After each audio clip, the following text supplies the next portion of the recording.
Hey, it's John Carlos, and I'm here with. BJ Brasier. Yeah. We have talked Connery, we've talked Lazenby, we talked Moore.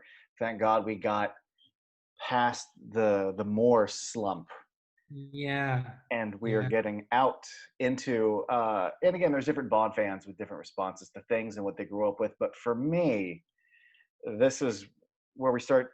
It's the good. This is some good stuff. This was the Timothy Dalton era, which yeah, especially watching them right after the Roger Moore ones. Um, what a nice change of pace. yeah. It's funny because I remember being a kid and Roger Moore was my Bond, and then I saw the trailer for the Living Daylights, and I remember just going, "Whoa!" Like that is, and I'm a little kid, and I'm like, "Yo, this is something identifiably different, and this is more like an actual like secret agent jumping off rooftops and fighting bad guys and doing cool stuff. Like this Bond is a hands-on, dirty Bond that you can see him jump out of a moving car or an airplane or something. Well, It's yeah, not. because he's not. I'm not being ageist here, but Roger Moore, I got too old to be playing the part. He himself even joked that I am like getting too old to be playing this part. And Timothy Dalton not only was younger and more fit, but also was a more active Bond who participated in more stunts, and you can see it on film. Not to mention, he read the books and like made the choice to Yep. be what the books were. And I think I saw some interview a long time ago where he talked about how like Connery kind of like defined it. Like there have been people that have already done notable things to it. So what can I bring to it? Let me read the books. I'm going to be more like the books. That's going to be my thing. Well, and it's funny because when I think of Timothy Dalton, to put it in like modern day terms, I always think of Timothy Dalton is kind of the Christian Bale of the Batman franchise Mhm. because personality wise, Timothy Dalton is clearly not James Bond. However, he plays him so accurate to the book that he's the best to ever play Bond from that perspective. Like, if you think George Lazenby is Bond, which is how I kind of feel about it, and then you watch Timothy Dalton, he's the guy that picked up the book, and instead of going, "Oh, this is me, I'm just gonna get on screen," he lucks out. Instead, he's the guy that goes, "No, Bond would never say this. Bond would say this. Bond would do this." Also, I mean, they offered him Bond when he was in his 20s. They first reached out to him during For Your Eyes Only See, to play Bond. yeah, I want you to clarify that for me because I know there's pieces I'm missing. I know that um, for Living Daylights, like I remember the press, like the talk was like, oh, it's gonna be Pierce Pierce Brosnan. Brosnan. So much so that like Remington Steele ended, and the trades were talking about it, but then Remington Steele got picked up again, and he couldn't do it. So it felt like, well, now it's gonna be Timothy Dalton. But I do know that years earlier, offers had been made for Timothy Dalton. I It's didn't know even it went that far back though. Oh yeah, no, it goes. There's a lot. So it turns out that they had seen Timothy Dalton in The Lion in Winter, and they'd Oh, seen so good, by the way. Lion in Winter, and Great then play, really good movie. yeah, incredible. And then keep in mind after that, he had gotten into better shape and everything when he did Flash Gordon, where he's essentially Errol Flynn, just muscular. In That's what he looks like him. He plays him. He's Errol Flynn. So I guess what happened was when they were doing For Your Eyes Only, they'd already gotten kind of the people had already been kind of saying, "Ooh, he's a little old to be playing Bond," and Michael G. Wilson had already been kind of pushing to go more dark, more towards the Bond books as inspiration. Because I guess Live and Let Die really didn't sit well with a lot of people in the Broccoli family and the Bond stuff because Live and Let Die was such a departure, and then after that it got worse and worse and worse. But I guess For Your Eyes Only, when they're writing it a little closer to being a darker version of Bond, which we talked about in the Moore era. But I guess they approached him to get screen tested, and apparently he told them to bug off. Like they asked him, and he said, "Listen, I love James Bond. I love Ian Fleming. I love the books, but I'm too old. I'm too young to play Bond. Bond is a man in his 40s, so I'm not. I'm like 25. I'm not experienced enough to play Bond. Which you got to give respect to him because I know right now, being a 40-year-old out of shape American male, if they came to me and said, we want you to play James Bond, I'll be like, dude, I'll figure it out. I would say yes to that. But this 25-year-old kid goes, I'm not there yet. And then they kept doing those movies. And apparently they came back to him for The Living Daylights. And he had signed on to do a movie called Brenda Starr. Yep. So they had approached him about doing Bond. They did a screen test, and he was like, I'm in. I'm down to play Bond. I love it. Here's my schedule. And they said, well, we need to shoot now, budgetary-wise. And he said, well, I'm already contracted to do Brenda Starr. I'll be in the middle of filming Brenda Starr doing that. Can you guys move it back? And they said, let's figure it out. And I guess they did the numbers. They said, we can't push it back. There's like a tax break and this and that, all sorts of, production woes. And then what happened was somebody had suggested, hey, have you seen this guy, Pierce Brosnan and Remington Steele, who, was a little too young to play Bond still. But Remington Steele was very reminiscent of the Roger Moore Bond. Yeah. Very Saint. And he's already in like the suit. He's in the it's a great audition. So I guess Barbara Broccoli and Michael G. Wilson brought in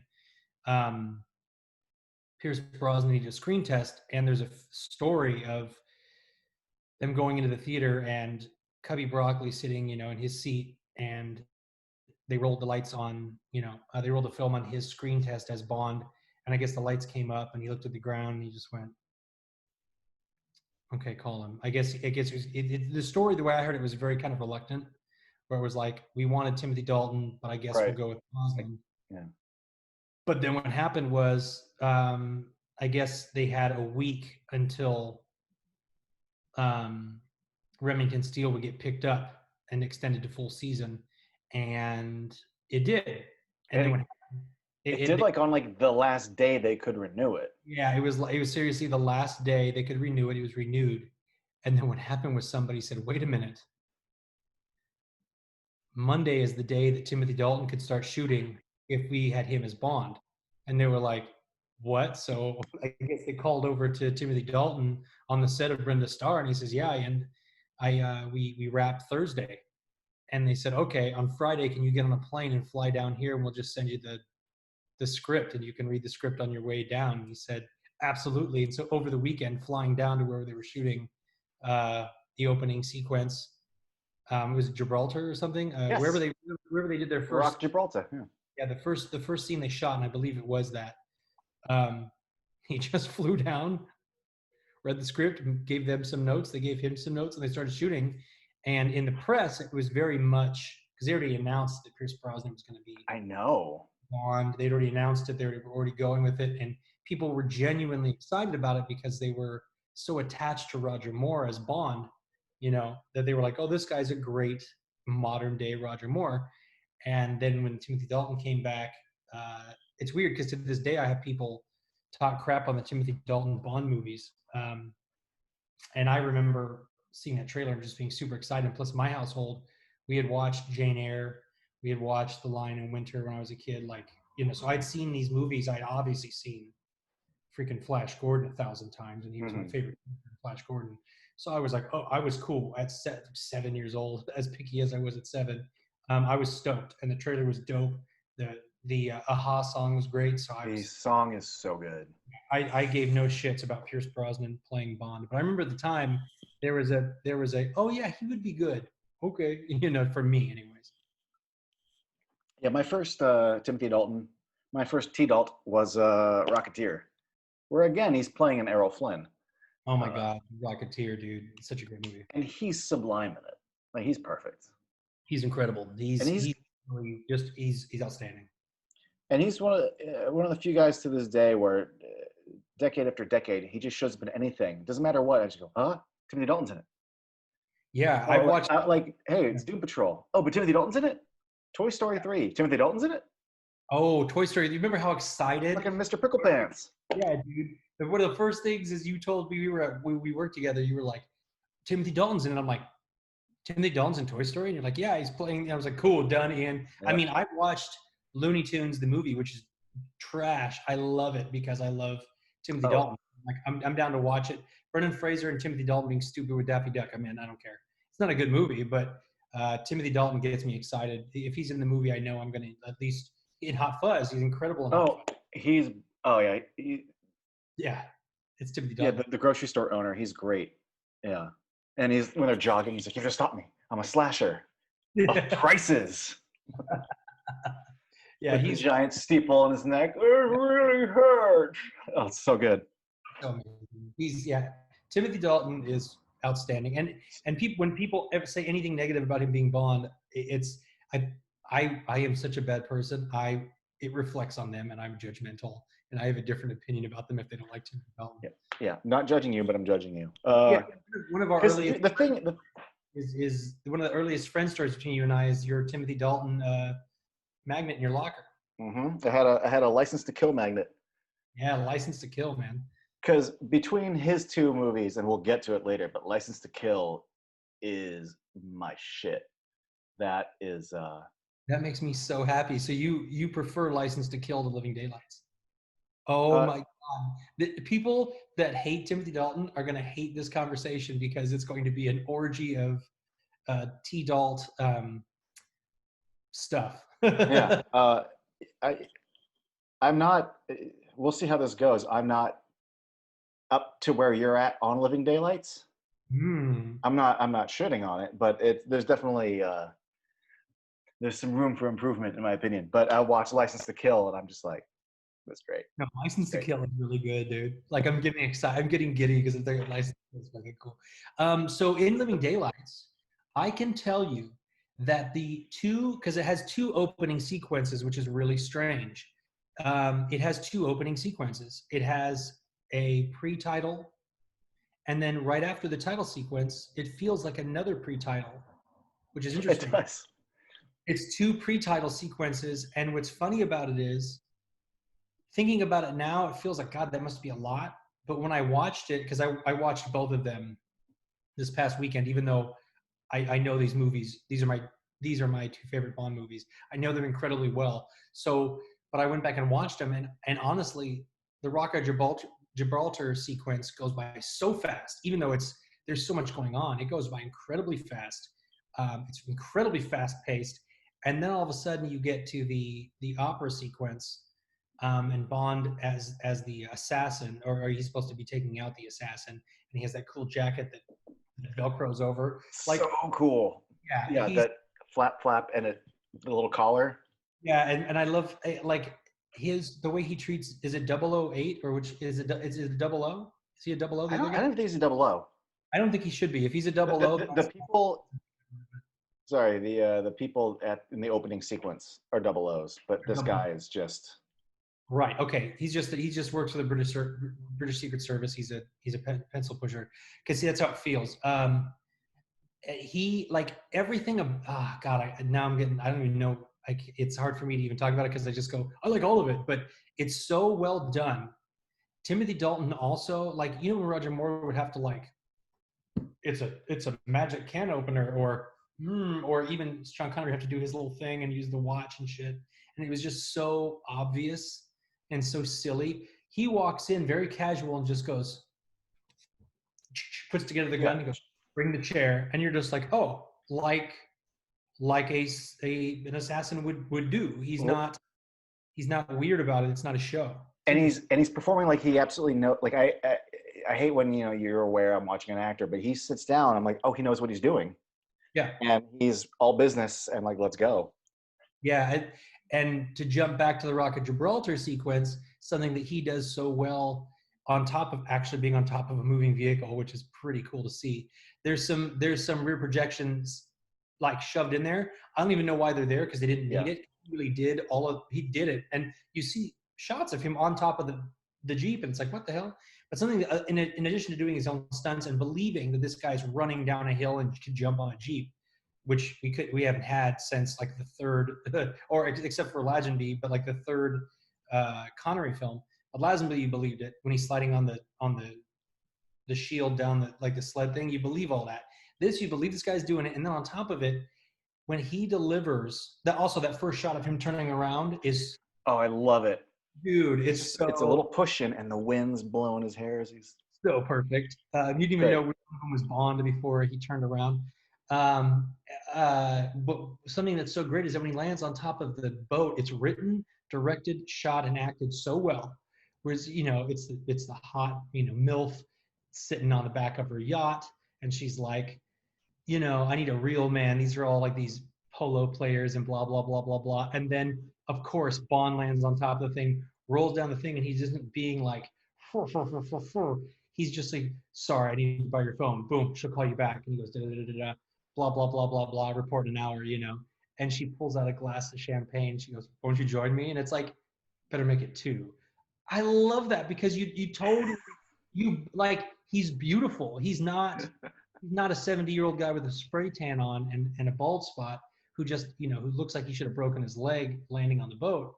He's this really good-looking dude who's very charming and takes control. And it's like, I don't know, from them watching that opening sequence as a kid, I was like, done. That none of them are like this. None of the Bond movies, in my perspective, at that point, nailed any of that. It's not silly. It doesn't seem as silly.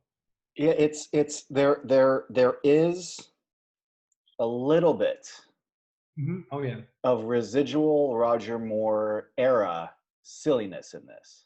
a little bit, yeah. Not enough to derail the movie for me, and not enough to grind my interest to a halt when these moments happen in Roger Moore movies, because they're a little less severe. But like, yeah, like I remember watching the opening scene, and then it cuts to like some girl on a boat, and I'm like, why can't I find a real man? I'm like, oh fuck, oh okay, all right, because then he shows up, and she's just instantly like, oh, like every Roger Moore movie where he walks into a room, and they're just like, oh, Mr. Bond. And I'm like, all right. At least here's the thing I like about it though, is that he doesn't walk in going, Roger Moore. That's what makes we're gonna fuck now, right? Like he's kind of going about his business, goes and gets the phone, and extra dope, by the way, because I went back and watched both of these again just for fun. He's doing the flip off over the bar onto it. There's no stuntman. It's him, which just makes that super cool for me. No, but I appreciate the fact that he's all business, and at least she's this cartoony woman who just wants to bang. But I mean, that's very much a Roger Moore era thing. Like they don't do that again in License to Kill. It's still right. They're still kind of washing the suds off their hands a bit. Yeah, but absolutely, this is a true statement. However, for some reason, if it was this calm, I could deal with more, because not with Roger Moore, but could deal with more moments like this, because it doesn't bother me with Timothy Dalton, because there's moments where I buy it, like. Well, he plays it so cool, like his line reading. It isn't some smarmy, forehead wrinkled thing. Well, and I like his delivery of Bond, James Bond, like it's not, he's not trying to be cool. He's not waiting for the scene to stop so he can be, the star. He's the character. I gotta go. I got stuff to do, and then I'll hang out with the hot chick on the boat for a little while. That I totally, who are we kidding? This is still the franchise. Like Bond's always gonna, bang a rando. Well, yeah, that's true. But they play it well. What's great about this though is that this is the end of that. That is the last. I just met a chick and slept with her for two films, and I think that God, I'm so glad you like License to Kill. I think that massively improves the whole thing. That's it. We did our cute little. There's a hot chick and she's gonna jump him. We did that. It's fun. It's cute. We're moving on. And then as soon as I get to the opera, even though he's checking out the cello player, it's still business. And the guy and that stuffy agent calls him out on it. Like I love that within their operations. Like he has. It's not just Moneypenny and M who know about his reputation. Everybody knows. Like quit looking at the fucking cello girl and get to work. Yeah, I loved it. Loved it. Let me just get my few little nitpicks out of the way. Actually, I'll say this, there is a lot of little humor throughout this movie, and they're not blatant little jokes. They're just little beats, and that to me is way funnier than the fucking parrot looking back and forth in a Roger Moore movie. Like when you have to help me out with names here, Tchaikovsky, the guy that's he's defecting in the beginning. Yeah. They put him in this little pod and they're gonna send him down this pipeline, Okay. and they're like, oh, that's right, because Q's been developing this. Hasn't been tested yet. Yeah, you're the first one. Close the door, and you hear a little when it closes. I love his little scream. That shit's funny. You know what's not funny is little dumb little fucking puns after, someone gets killed. There's a But lot of that in this movie. The humor yeah. works. Well, it's funny because I love his delivery of that. I love Timothy Dalton's "You're the first." No, the timing is just so well done. It's Right. really funny. Whereas there's still some lame humor too, the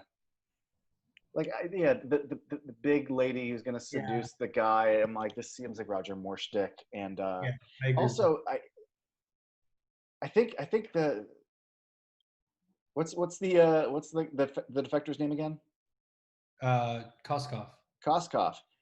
Pretty good actor for what he's required to do, but I still think that he and Jodan Baker, as your two villains, aren't the strongest villains in the franchise. And the fact that we get to like Jodan Baker's place, and he's got statues of himself as Hitler and statues of himself. I'm like, well, that's weird. Whatever. I'm interested so far. You're an interesting guy. But then let me show you my toy room. It's just like, here's my little models and my light and my sound. And I'm like the way you kind of felt with Scaramanga. Like, well, this is silly. I'm like, this is a grown man, and he's like a former general, and he's got a toy room with lights. Well, he's never been a general. He's never been a general. He's just an American who's obsessed with stuff. But like, I found it a little goofy. Thank God he's not a major villain. Whitaker. Although, yeah.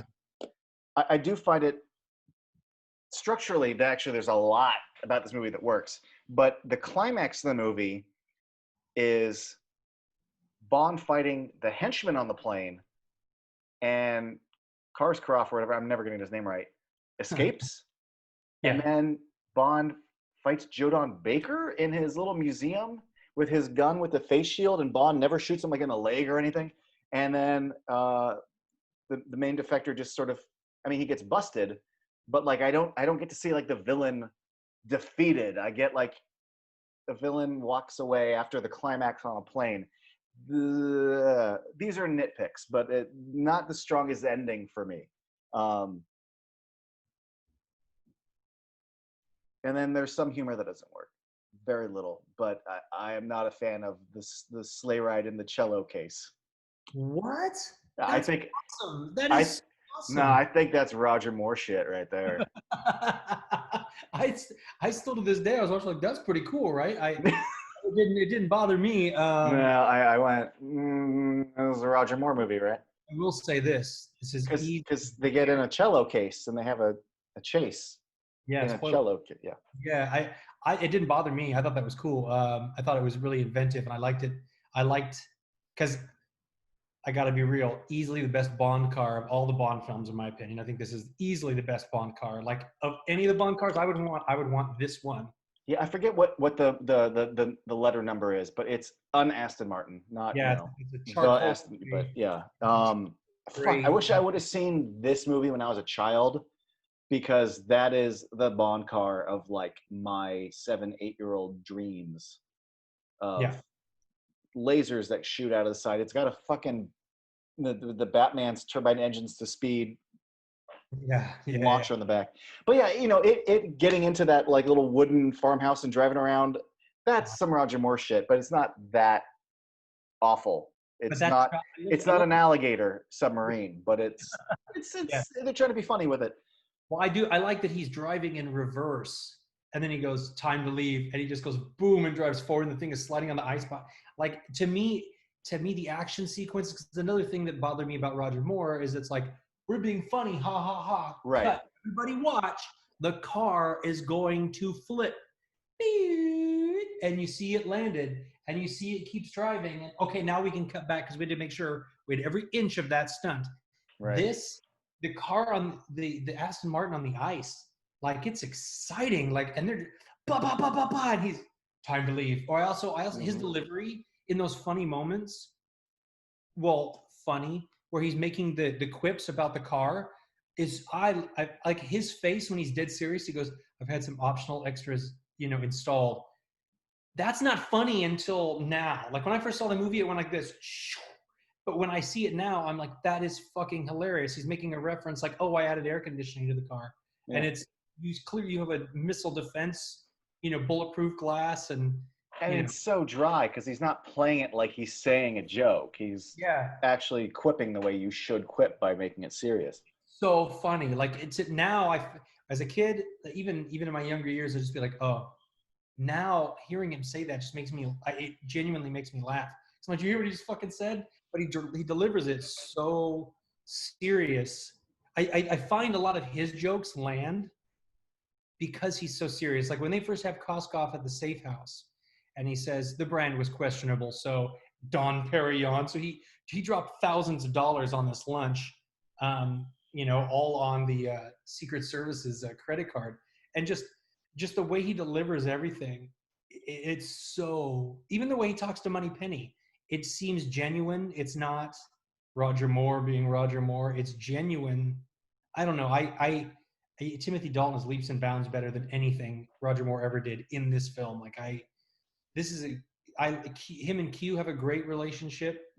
First of all, I think we have two different Q scenes. Yeah. And both of them are great. But I mean, this one is it's funny. You do the same thing. You put Bond as Roger Moore, or Roger Moore's Bond, in a scene with Q, and I roll my eyes because I feel like he's trying too hard. But this is the same setup where we have a bunch of goofy gags and rocket launchers blowing up mannequins and a chair that rotates and eats people or whatever.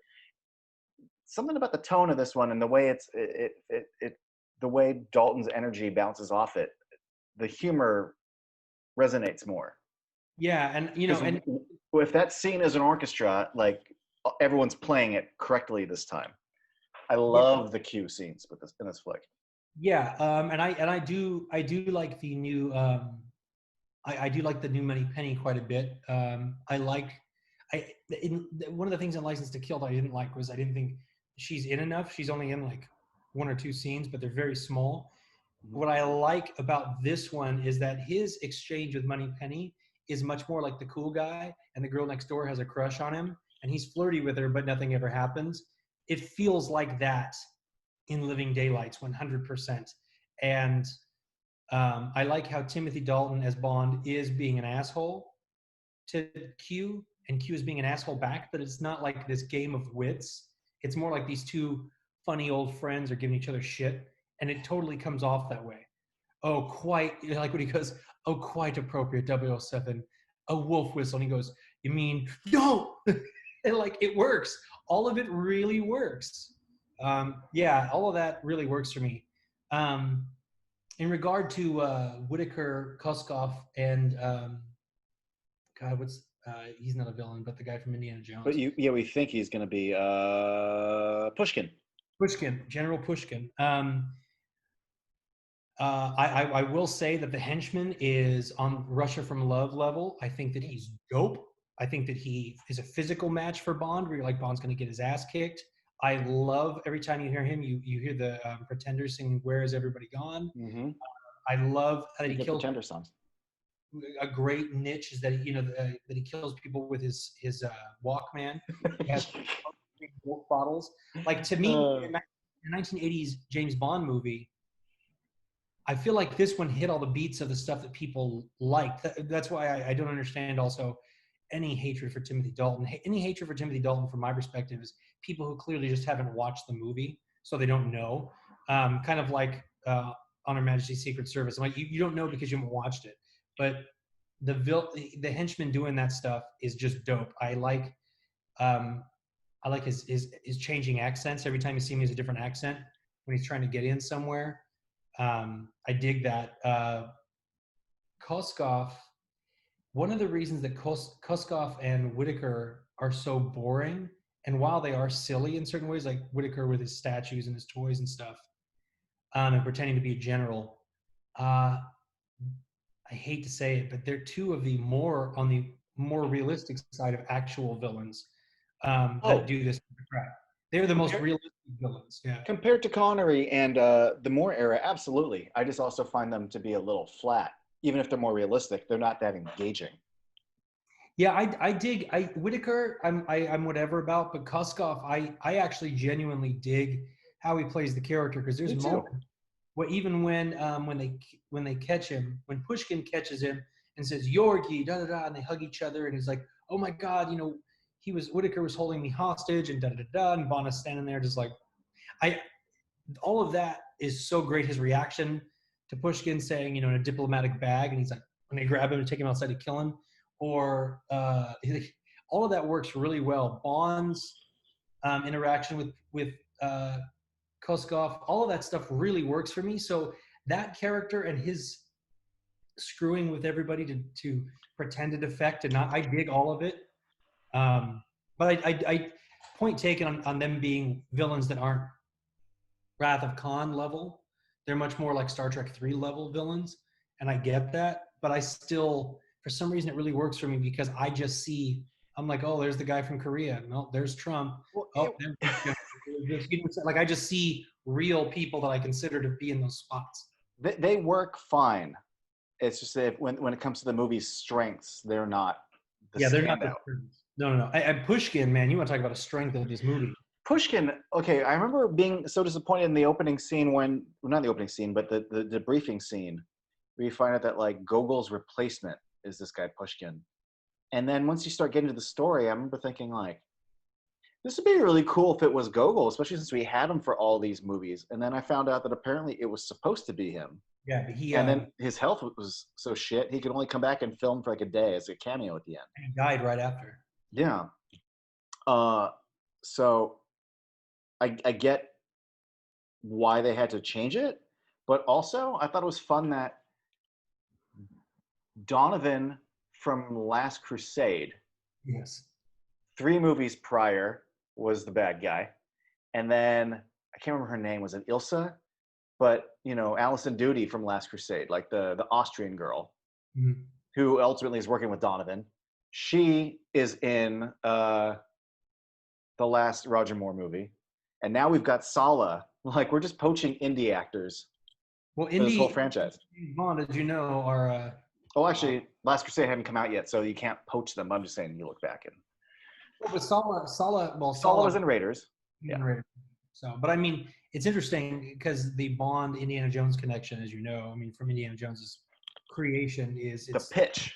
Yeah, it's American James Bond. Yeah, but he's more of an adventurer instead of a secret agent. And what sucks is I really wish they had done better with Felix Leiter in general, because if you had done a Felix Leiter Jason Bourne type of movie, and then whenever him and Bond meet, they're more equals as opposed to just him being some dumbass that saves him whenever Bond is in trouble. This is the most useless Felix Leiter. Yeah, he's the most bland of all of them. No offense to the actor, but just what's on the page. Just like, here I am, psych, these 2 girls caught you. First of all, at this point in the franchise, when these 2 girls show up, and I'm like, they're not bad guys, they're good guys. We're gonna tee-hee, it's gonna be the CIA or something, and then there they are. Yeah. But yeah, just so you could have cut him out, and you could have that whole sequence could have been cut out. And you don't gain anything by making it Felix. You have to. I missed that rapport, and it was nice to hear that name, because I think the last 6 Roger Moore movies didn't have him. So I mostly like the new Moneypenny. Commission too. Let it in Live and Let Die. He's done. After Live and Let Die, he's done. Yeah. He's 6 done. Movies later. Yeah. It was about time to replace Moneypenny, and I like the new actress's vibe. I think at one point there's a very like that I could have done without. But other than that, it was pretty good.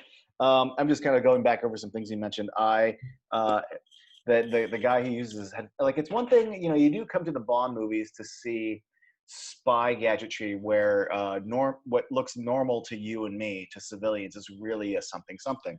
It took me a little bit of getting used to have him be killing people with like his Walkman radio, cables. But I think by the second time he killed someone with them, I'm like, okay, all right. I'm not going to be too much of a stick in the mud here. But at first, I'm like, this is silly. That guy is good, though. There is from Russia with Love, this guy, and I think there was one more maybe before this, and then they do it again with Tomorrow Never Dies. Like, just get a big Russian-looking blonde guy. We're not going to complicate it. Just make him big and blonde. And every time they have one, he's usually like, he's a fucking threat. And this guy delivers. So much so that the fight with him on the plane is when the movie peaks. Yes, And absolutely. then your two main villains, Yeah. who gives a shit? Yeah. And man, and you want to talk about a fight sequence that is just stellar.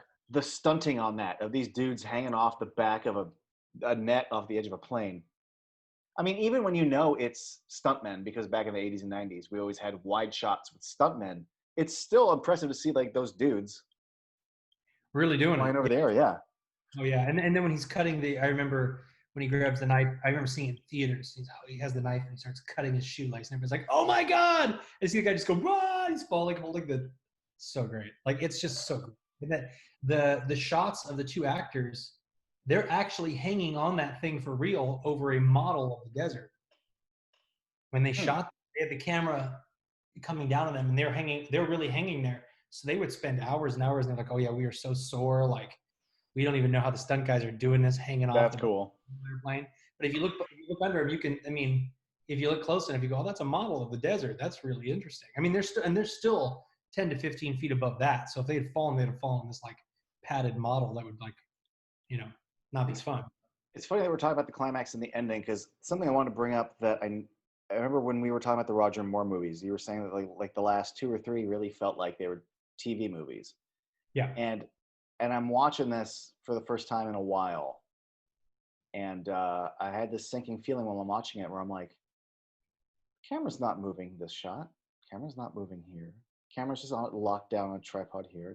And I'm like, this fucking movie is shot like a TV movie. There's another residual Roger Moore thing where like, well, it's the same director. That's the thing. but what's interesting is once they end up in Afghanistan, and they were like with the Mujahideen. Yeah, something like that. Like the momentum picks up, like the pacing picks up. And what's interesting is the movie's script is solid all the way through, but the movie's momentum for me is kind of hit or miss. And then all of a sudden, that third act, yeah, I don't know if that was intentional to get us to feel something, but like the last third of this movie is considerably more actively directed than the first 2/3. absolutely. And Well, I know a few people who kind of think like they started to lose interest in the last third, and I'm like, no, I have the opposite. Like I lean in. Well, you know what's funny quite is a bit. momentum. One of the great moments that I have to talk about that is probably my favorite chunk. It's maybe 45 seconds, maybe a minute and a half long. It's just like this little beat. But I love the whole sequence. My favorite part is the beat, but the whole sequence of them at the fair or whatever it is, and he meets with the other British agent guy, and they talk, and he gives him all the information that he asked for and the passports to get out of the country. And he kind of like he's identified. Bond knows what he's doing. It's going to help him out, and right on, dude, right on. And then Bond is like turns around. He basically is like, good job, by saying thanks. And you see that sliding glass door, and they keep zooming in on it. Like they set it up so great. And then he gets on the ride. Da da da. They're kissing. Blah blah. They're walking, and and then the balloon and the sputum thing, and then when it crashes, and he looks down, it does not look like Roger Moore going, "Oh, they fucking killed my friend." Instead, he's intense, and then he looks around and he sees the balloon bouncing toward him. It's like it has like an it feel, like it's very intense, it's very sinister, it's very scary. And he grabs, and they never show the guy, but he's in pieces. And he grabs it, and he goes, bam, and he pops the balloon with it. It's so, and obviously you hear dun dun dun dun, and he sees balloons, and he starts running, and he pulls his gun on the kid and the mom. That kid, yeah. For some reason, that beat, the second he smashes, once the balloon bounces up to him, and he looks at it, and he turns it over, and he smashes it, and he looks up, and he starts. That little beat is so exciting. Like I'm so in it at that point. It has everything to do with the music, how it's edited, how he reacts to everything. It's just super intense. It's a horror movie death too, but not like, where they show it, but like maybe more in the 60s where you're trying to imply it. But it's like the thing closes and just glass and blood, and you're like, oh, like I got enough information to know what just happened. Well, and but it's like Psycho, like you go, oh shit, I know what just happened. Like there's no point, there's no like, well, what happened to him? No, you're like, oh shit, and it's extremely graphic without being graphic at all. Yeah, I really dug that sequence. I also, speaking of the whole, the elephant in the room that we haven't brought up at all, that at the time the big talk was that Bond was going to be with only one girl in this movie, and then he was going to drink less, and then he wasn't going to smoke. Well, he smokes throughout the movie, so that's clearly not true. Drinks throughout the movie, so that's clearly not true. They said he's only with one girl, which is clearly not true because he's with that rich girl on the yacht in the beginning. However, this is the most organic, over time, romantic relationship that happens in almost, with the exception of the Daniel Craig movies, because they properly set up the romance much better. Vesper, yeah. But even in the other ones, you get more of a sense like why we're in an intense situation. I'm feeling like this. I get it. In this one, this is the first one, at least since, well, it's definitely since On Her Majesty's Secret Service, where you believe that they're starting to be interested in each other, and how it happens kind of organically. And I dig that because the way they play it and the way they look at each other, you really believe. Like Roger Moore, when he looks at her like, this is totally not a girl I should be into, and I'm totally into her. She deserves a better guy than what she's got. You see that in his face, and he wants to be that guy. He clearly is not that fucking guy, but that it's all there, and it seems real natural to me. Like when they, when they're on the, he's not whipping out a bunch of faux, Right. terrible. This is genuine, and when they're on the what's it called, the Ferris wheel. The Ferris wheel, it's kind of a moment where you go, oh, okay, yeah, this is happening. Question for you. Do you think they bang on the Ferris wheel, or do you think they just sort of make out and then move on, and then they don't really consummate till the end? I think they don't consummate till the end, in my opinion. When I'm watching it, it comes off like they're making out, because also when he says I arranged it, I don't think he arranged it. Those rides quite frequently stop so you can see the city, and they turn their lights off. I always presumed he did arrange it. I believe him when he says it. But my problem is the language of cinema and the language of Bond movies shows me that when he goes in and she goes in, and then like they kiss and they go out of frame, and I'm like, oh, so they're banging on a Ferris wheel. Yeah. But then when they get, you rotate, even when you slowly load a Ferris wheel, and then they're leaving, and it's like, oh, they're fully. Was he like a two-pump chump and then he's out, or am I misreading it? How dare you? Bond, how dare you? Or am I reading this wrong and they didn't bang one out? And it was just because it really, if they did bang one out, it felt very Roger Moore-y. And then I've kind of revisited it. Well, I would believe that Roger Moore would be like, this never happens. I don't know. This never happens.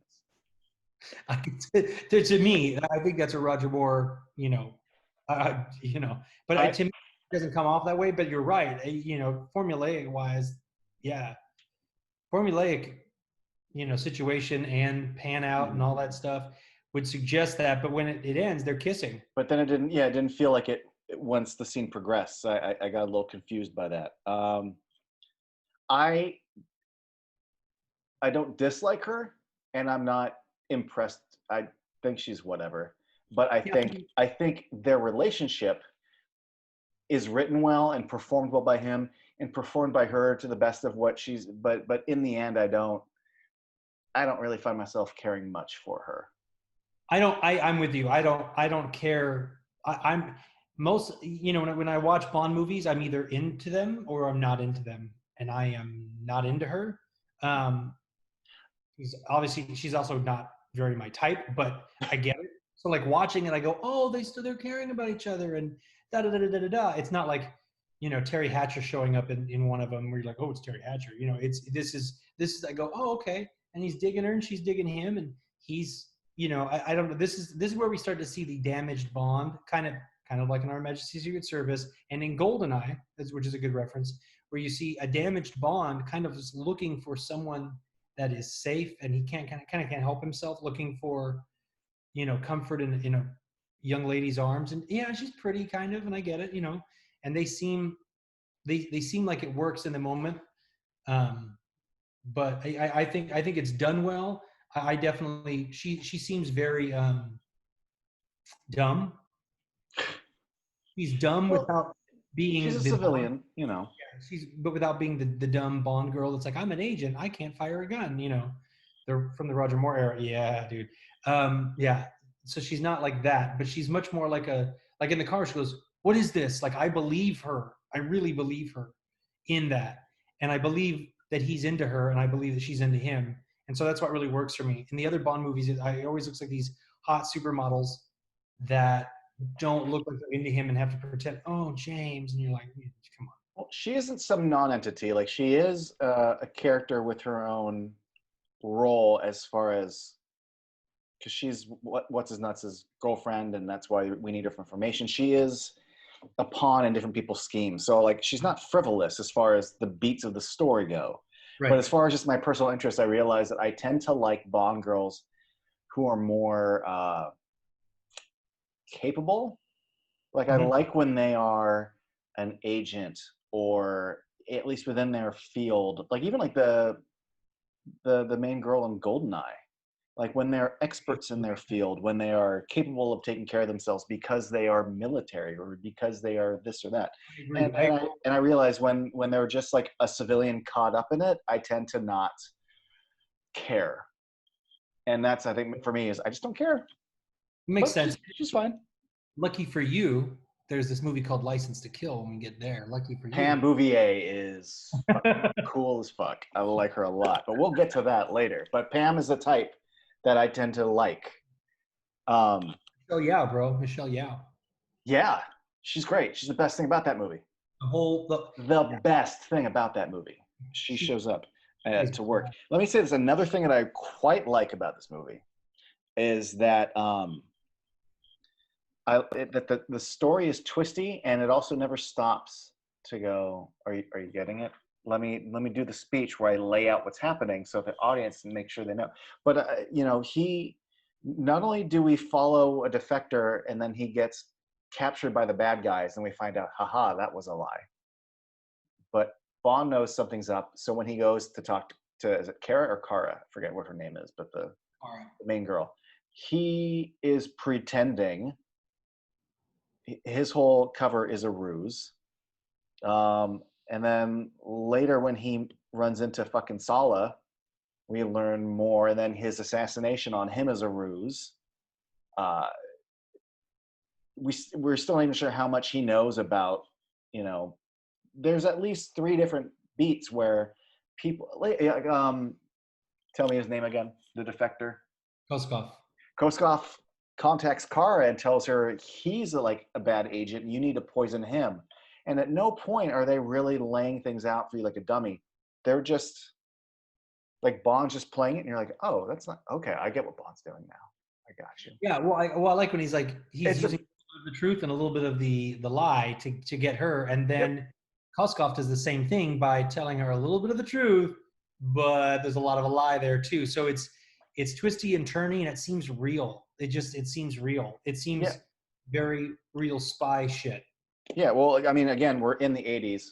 It's, Russia, and this movie leans into that way more than any of the last 3 goofy Roger Moore movies. So even any nitpicks I have about it feels like it was shot like a TV movie for the first 2/3.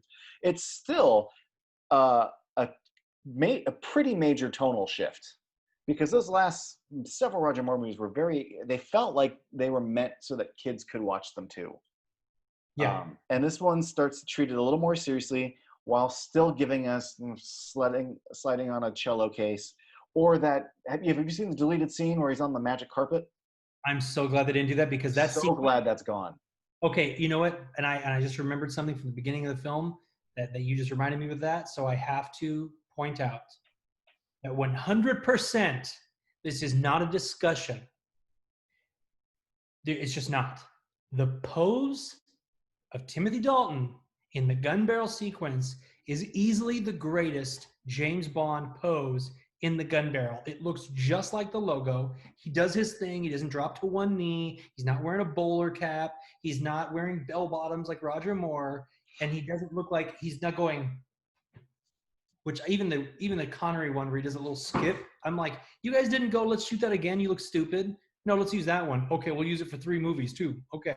But now when Dalton walks out and he just goes, bah, it looks, you go get the t-shirt with the logo on it. And I'm like, that's Timothy Dalton. Like that is easily the best gun barrel pose of all of them, and the only person that's even gotten close, in my opinion, is Daniel Craig, man. Okay. I was just gonna say, Lazenby dropping to one knee, I thought was pretty fucking cool. See, I'm not into the knee thing, but I mean, it's Lazenby, so I dig it. Lazenby, and it felt different. I liked it. I don't want it every time, but yeah, Craig's is pretty good. Daniel Craig's in the bathroom where he goes like that. That was dope. Yes. Oh, I remember being in the theater. Okay, well, we'll have to talk about Daniel Craig, but I remember the theater when he gets up. I was like, oh my God. And dun-dun. We'll talk about that. But the reason I thought of that is because, once again, when they fake, which is also something that they don't tell you, we're going to fake the assassination. Mm-hmm. I must die. Like that whole scene. Oh, we need to talk about that hotel room scene too. But when Bond, when he gets shot, he's all, bah, bah, bah, and he falls, and then the light goes over, and it's Bond, and he goes like that. It's the James Bond pose. Like, I was like, holy shit, how did they do that and it not look silly? It is this quick, but it's him doing the Bond pose, shooting out the lights. And then when he runs out and he puts his gun in his jacket, it's so, I don't understand people that can't watch that and get excited. Like, it's just done so well. The assassination is amazing. I think that's another great sequence, and that comes before the magic carpet ride would. But him jumping off the rooftops and firing at him, and the harem looking at him, while in a Roger Moore movie, he would have jumped into the harem, and he would have had sex. Been like, yeah, that's so stupid. But instead, he's running for his life, and they're firing at him, and I'm so glad they cut the magic carpet scene because it looks stupid. They also cut out a motorcycle stunt too that he was supposed to do. And it's not that it looks stupid, but it doesn't match the tone that a majority of this movie has. I can nitpick about little tiny things, but there's no big. The closest thing we get to like a big sweep where I roll my eyes is when they're riding in a cello case. But for the most part, I mean, all my nitpicks, they make up this much of how much this movie really works. But that tone, just there's nothing in that movie, and I look at that deleted scene, and I like what movie is that from? Like, there's an imbalance, and I'm glad the producers caught it and said this doesn't fit. This throws our ship would be uneven now. I completely. There's another because you said the cello case thing again. Something else, another funny moment that comes up that's very, you have to have seen the movie 1,000 times, but Bond specifically says no way when she wants to go get her cello case. My cello, no way. And then he gets it into the car. She hits him in the face with it. He's like, ugh, why didn't you learn the violin? And then they drive off. Shit goes down, and then the car crashes. He goes, I'm glad I made you bring your cello. And I'm like, I love this guy. Like, he's so funny, and he's an asshole and funny at the same time. And in the books, it's so reminiscent to me of Bond in the books. Bond is not a nice guy in the books. He's not nice to the women he sleeps with. He's not nice to the people he kills. He's a killing machine. And when he is funny and when he is charming, it's done in a way where it fits the character. It's not that silly bullshit that Roger Moore was doing. It's very close to Timothy Dalton's attitude, and that magic carpet thing would not have fit. They didn't even do this stunt well, but stupid. But I think Ian Fleming specifically said, or like it was like, I think it was an old note that like his daughter found or something, where he refers to Bond as like a blunt instrument, like in service of his country or something.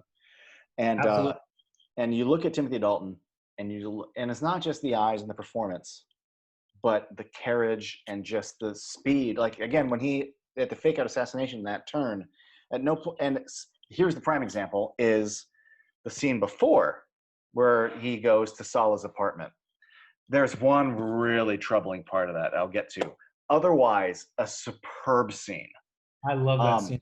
Because that to me is like, you're talking about how you don't know how people don't like these movies. And the one thing I've become even more solidified on is the drastic tones of more fun or a little more serious. And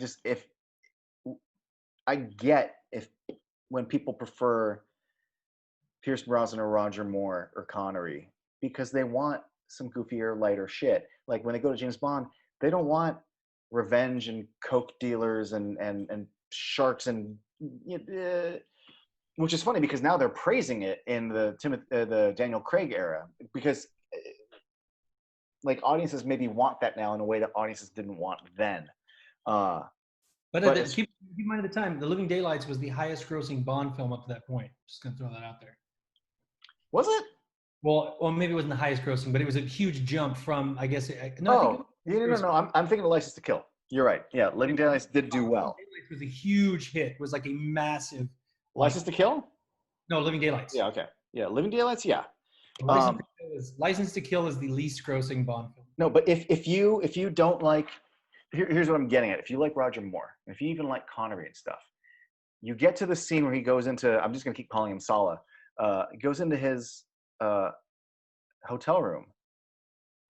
There is 100% a blunt instrument with a license to kill performing right there. There, he is there for business, and his business is if you like say the wrong thing, you're gonna die. Yeah.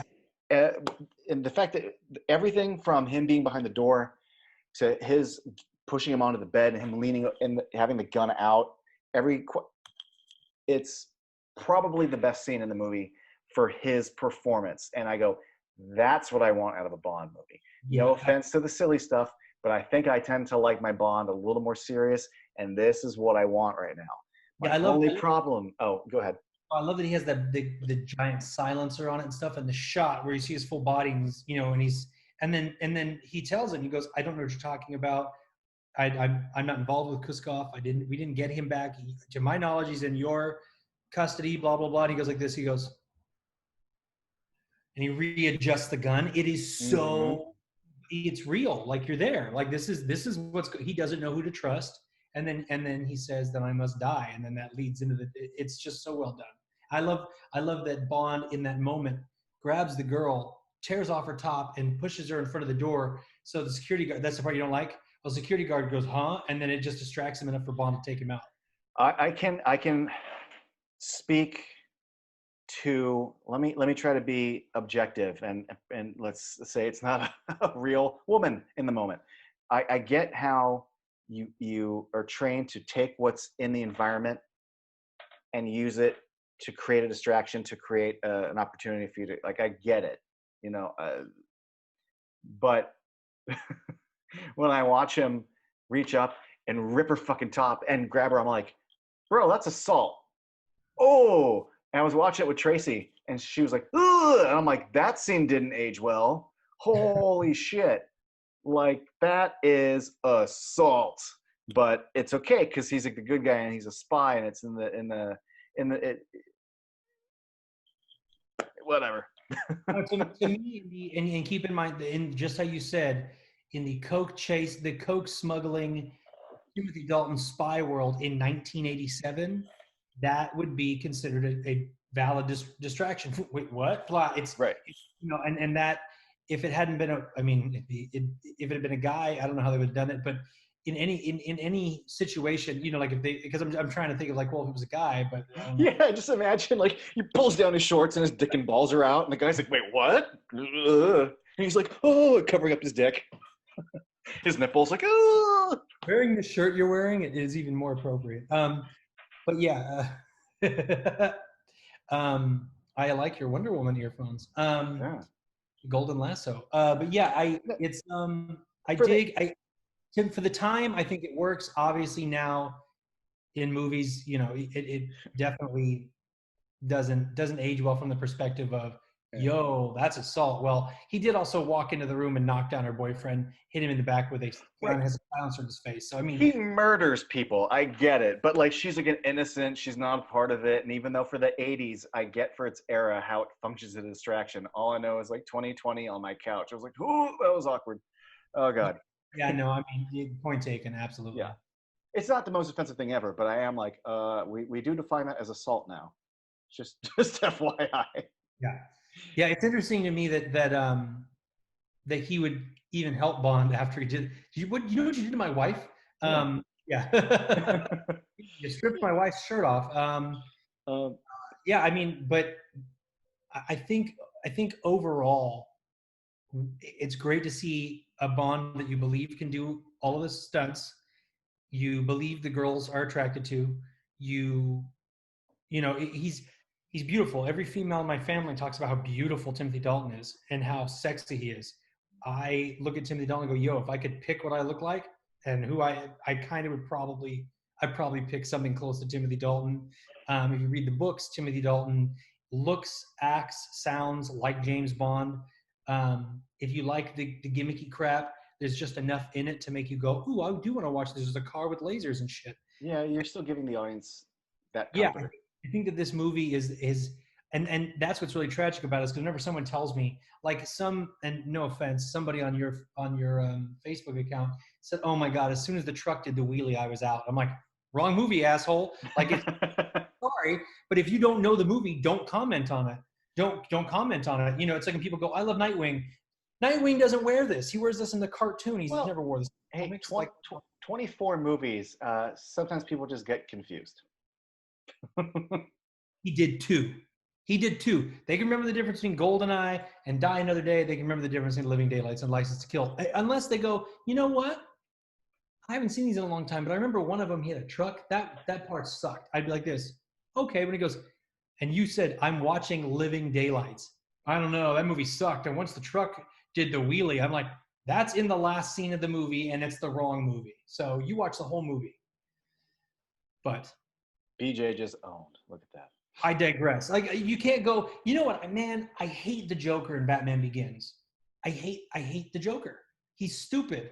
He has makeup on that should be white skin like in the comics. And you go, he's not in Batman Begins. He's in The Dark Knight. That's how I feel about it. Like, I don't know. I hate that heart sequence in Last Crusade. That's not in Last Crusade, bro. For everyone out there watching, do not confuse anything when it comes to the Timothy Dalton movies and BJ. There's only two. There's two. There's two.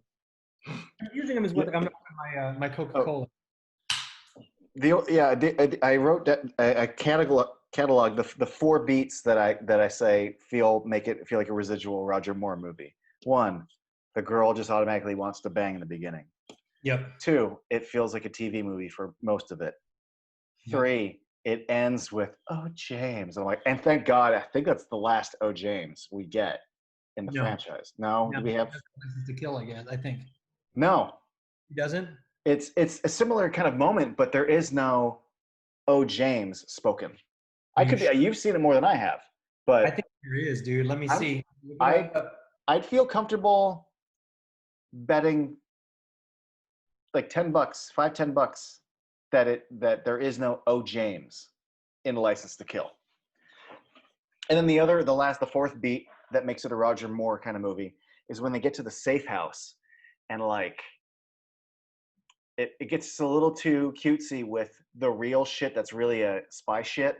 And the gardener has his little stuff, and the rake is like, burr, burr, burr, burr, burr, burr, burr.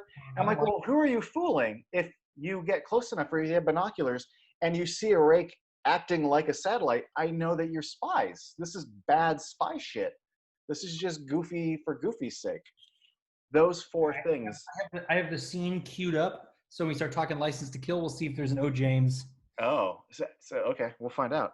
Also, speaking of, the music in this film is off the hinge. I was just about to bring up the one little thing I haven't mentioned. Okay. John Barry's. This is the best like 80s Bond score. Easily, without a doubt. And also within the opening scene, you know. Yeah, the use of the elements from the Aha song within the score is so good. Nothing of it sounds like Live and Let Die, where it's like, get the song, you know, and, and you're like, oh my God, again. This is so well done. John Barry and this was his last Bond film. Last one, and what a great one to go out on. Oh yeah, well, and the music also has a pretty good credit sequence. I think License to Kill is a better opening credit sequence, but I love the music in Living Daylights. I think that it is like it's so good. The love theme is great. Where's Everybody Gone is great. The Living Daylights is great, and then the fact that he uses boo doo doo doo all that stuff in the theme, it's stellar. It's fucking stellar. And I think it's a nice capper that not only is it his last score and it turns out to be so good, but he gets a cameo in the movie. Where's he at in the movie? When they go see Cara perform at the end, he's the conductor. And I'm like, that's just like, we get to immortalize him. Like, I'm saying goodbye, he gets a cameo. I think it's great. That's great. Yeah. Yeah. I do really dig the end where Bond surprises her after the performance with the whistle key, and then there's 2 vodka martinis waiting. And I like that too. That's another element, that when he orders a vodka martini, she makes him one. She goes, "Did I get it right?" And he goes, "You remember?" And he goes, "Perfect." Like, to me, it's written really well. You could tell that everything has an arc everybody has an arc. Every weapon is used properly. The whistle keychain thing is very realistic and very cool. Very believable. When Bond beats the shit out of the prison guard in Afghanistan or whatever, I did not tell you to get up. I was like, oh, I want you to kill that guy. And then he beats the shit out I like it when he saves the guy who turns out to be the prince, and he's like excited, and the guy's arm is all messed up. One thing that Joe pointed out to me, which is another movie I like, and maybe it's a movie that we probably would not agree on, but I really dig. She pointed out the similarities between this and Jewel of the Nile. That there's a lot of Jewel of the Nile moments in that third act that are they feel like it. She even talks about that she was like, this feels like Jewel of the Nile, and I was like, it does seem like Jewel of the Nile, like the secret guy who's in the prison but turns out to be the prince, and he's like the this and that. Like, there's moments that feel like that, and there's also a point where somebody's walking, and she pointed out, why is he walking like he's Al Juhara from the Jewel of the Nile? And I was like, this, man, my wife is clearly, she's been exposed to me for too long, because now she's starting to talk about movies the way you and I do. But yeah, which I thought was interesting. But and I like that movie too, but for a different reason, for different reasons completely, because that movie's funny and this movie is right. Yeah, but I dig it. I think that this movie was. I remember walking out as a kid. I was 7 years old and going, "That's what I wanted. That's what I want. I'm into it." I started playing James Bond as a kid. Finally, I took a GI Joe that wore black, and I played out him, jumping out of an airplane and him fighting guys on a mountain and all that stuff. Like, I was into. I think that was really my awakening in James Bond, was The Living Daylights, because it was, it's the Ethan Hunt feel. Like, it's, which obviously is much later, but it has that Ethan Hunt, hands-on, grimy. He's a spy, bro. Well, the next movie, I mean, this is the first. Well, so License to Kill. Spoiler alert, but like, Bond's like, fuck it, I'm out. Like, he's on his own journey. Which, speaking of Ethan Hunt, like, every Mission Impossible movie is Ethan Hunt's going rogue. Yeah. Yeah. Something bad happened, and now he's got to go rogue. But Bond did it first, and I like Living Daylights a lot. I like Living Daylights. Living Daylights, I think, is a great all around. It's going to please as many people as it can, while still being more in line with the books than other. Yeah, even the little note that with that Latin, forget the. Oh, Smiat Spinum. Yeah, that's from one of the other. It's not from that book, but it's from the books. Well, it's funny, that sequence, The Living Daylights. The Living Daylights is like a 15-page story, and it's the entire opening, not the Gibraltar, but the second opening. Yeah. And at the end of it is him saying, whoever, he goes, I only kill professionals. Also, if him fires me, I'll thank him for it. And that mentality, which Bond wants to quit all the time. Bond always talks about how much he fucking hates working on Her Majesty's Secret Service, much like in that book as well, in that movie. But he says, I only kill professionals. That woman, she didn't know one end of the gun from the other. And he goes, whoever she was, I must have scared the living daylights out of her. That's the end of the story. In the book, that's the end of the story. And in the movie, they just were like, we're just going to shoot, and then we're just writing what happens next. And what they cooked up was cool. I like it. Well, and that's another. It's very organic. The movie happens organically. It's not a Roger Moore. Now we have to do this. Now is the underground bass scene. Now is the sex scene. Now is the funny Q scene. Now is it doesn't do that. It's very organic. We're going where the movie goes. And if within organic and also just sort of feeling natural, allow me to transition. I love License to Kill, and one of the little things, even though this movie's climax takes place at a villain's, actually, yeah, it we get the villain's lair towards the end, but it still feels like a believable facility where we are turning drugs into diamonds, and it doesn't feel huge and here's the generator and here's the useless catwalks or whatever like it. No, it's not the Batcave from the '66 Yeah, Bat. no, it's one of the best villain set pieces because it's believable and it's not extra huge, doesn't feel like a needless soundstage, and I never see the ceiling because that's where all the lights are being hung and shit. It just Right. feels real. But I just picked an end beat to talk about the beginning. But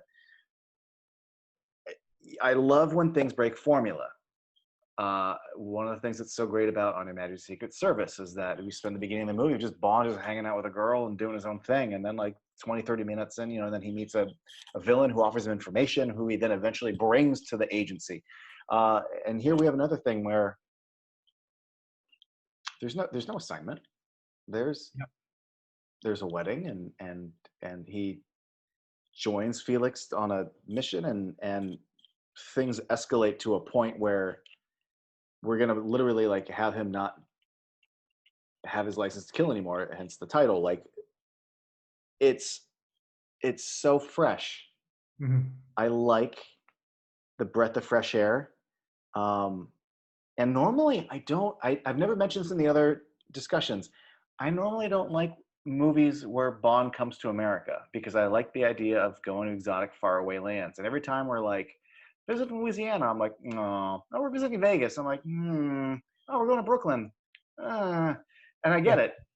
Other people in the world haven't been to the U.S., so Brooklyn's interesting to them, and New Orleans is interesting to them. But this is one of the few times where we're going to come to the U.S., and I'm fucking here for it. Yeah, I agree because I really don't care for. I mean, Diamonds Are Forever. Bond in Vegas does not sound cool to me. I don't care. Like I just don't. I don't care. Yeah, the fact that we're doing a movie where Bond is on a personal like revenge story, he's on a vendetta. Yeah. The fact that our M scene isn't the usual M scene. Yeah, I like the M scene a lot in this. When he's we're not a country club 007. Yeah. And he pulls the and he jumps off the thing. That is so natural. It's you got great actors, Mm-hmm. and it's funny because License to Kill, so much of it is Live and Let Die. They even made sure to bring in the Felix from Live and Let Die back. Yeah. So that they were like, no, we're going to make up for Live and Let Die. And it's funny because watching Live and Let Die, I can say, I hate Live and Let Die. I think it's trash. But there's elements in it that would have been so cool if they had done it like the book. And I hate to sound like a Harry Potter fan, but there's so much from the book that they just should have done instead of making a blaxploitation movie with a Bond that's an old lady and is weak. This one, Felix gets eaten by the shark. The character Sharky is the same character. They gave him more to do and more to say, but that same character is in License to Kill. He's one that's on the boat with Felix and Bond, and it's Sharky. It's the same character. And the fact that I don't know what the character's name in Live and Let Die is, but I know the character's name in License to Kill, shows you how much that movie, at least for me, is much more interesting and entertaining. I like that shit feels permanent in this. Like the only thing I can say about that I think is a mistake is I think Felix should have died. That's my opinion. Felix should have died in this. In the end, when he's like, "Yeah, I'm okay," I'm just trying to. That's a shit. I don't. I hate that. His wife was murdered, all that stuff, and he's just like, "Well, I'm fine." But I mean, obviously, I'm skipping to the end. But with the exception of that, if they had just not had that scene in there, with him calling him, just cut that, the movie's fine. There's only two things about this movie that is a negative, and that's one of them. Yeah, it feels like in the first third, like he's gonna be dead. I remember feeling relief. I'm like, oh, he's not dead, thank God, just because I have an affinity for the character. But you're right, the last scene, we don't need it because he's a little too jovial considering his wife was raped and murdered and he doesn't have a leg. Yeah, He it's yeah, seems pretty good about it, and it doesn't fit. yeah. That Um, and the only other scene. Oh wait, no. Okay, sorry. There's three things I don't like about this movie, but I love this movie, so don't take these negatives. That's one negative because the rest of it is going to be boring. T-Dalt because I love it so much. But and you looked down, but I was doing this action because I'm inappropriate like no, I caught it for a little bit, and Okay, good. I've seen it. Not a new thing. I've known you for 20 years. Mm. But I don't like that. I don't like Lupe going, I love Bond so much. That speech makes me want to throw up a little bit. And I think that she's just, I have excuses in my head for why she's saying that, why she's doing that. But then the one before that I hate is I hate that him and what's her name, the good agent? Pam. I hate that him and Pam sleep together on the boat right after the bar fight sequence. Those three things, they should. If I could re-edit it, I would cut that out. I would cut out I love James so much, and I would cut out him calling Felix. Everything else in this movie, I think, is on point. I think that and keep in mind, I fluctuate with these two movies because there's times where I'm very much into Living Daylights, and there's times where I'm very into License to Kill. There are moments in License to Kill that nail the movie so well, like what they're trying to do, and nail Bond, and those type of things.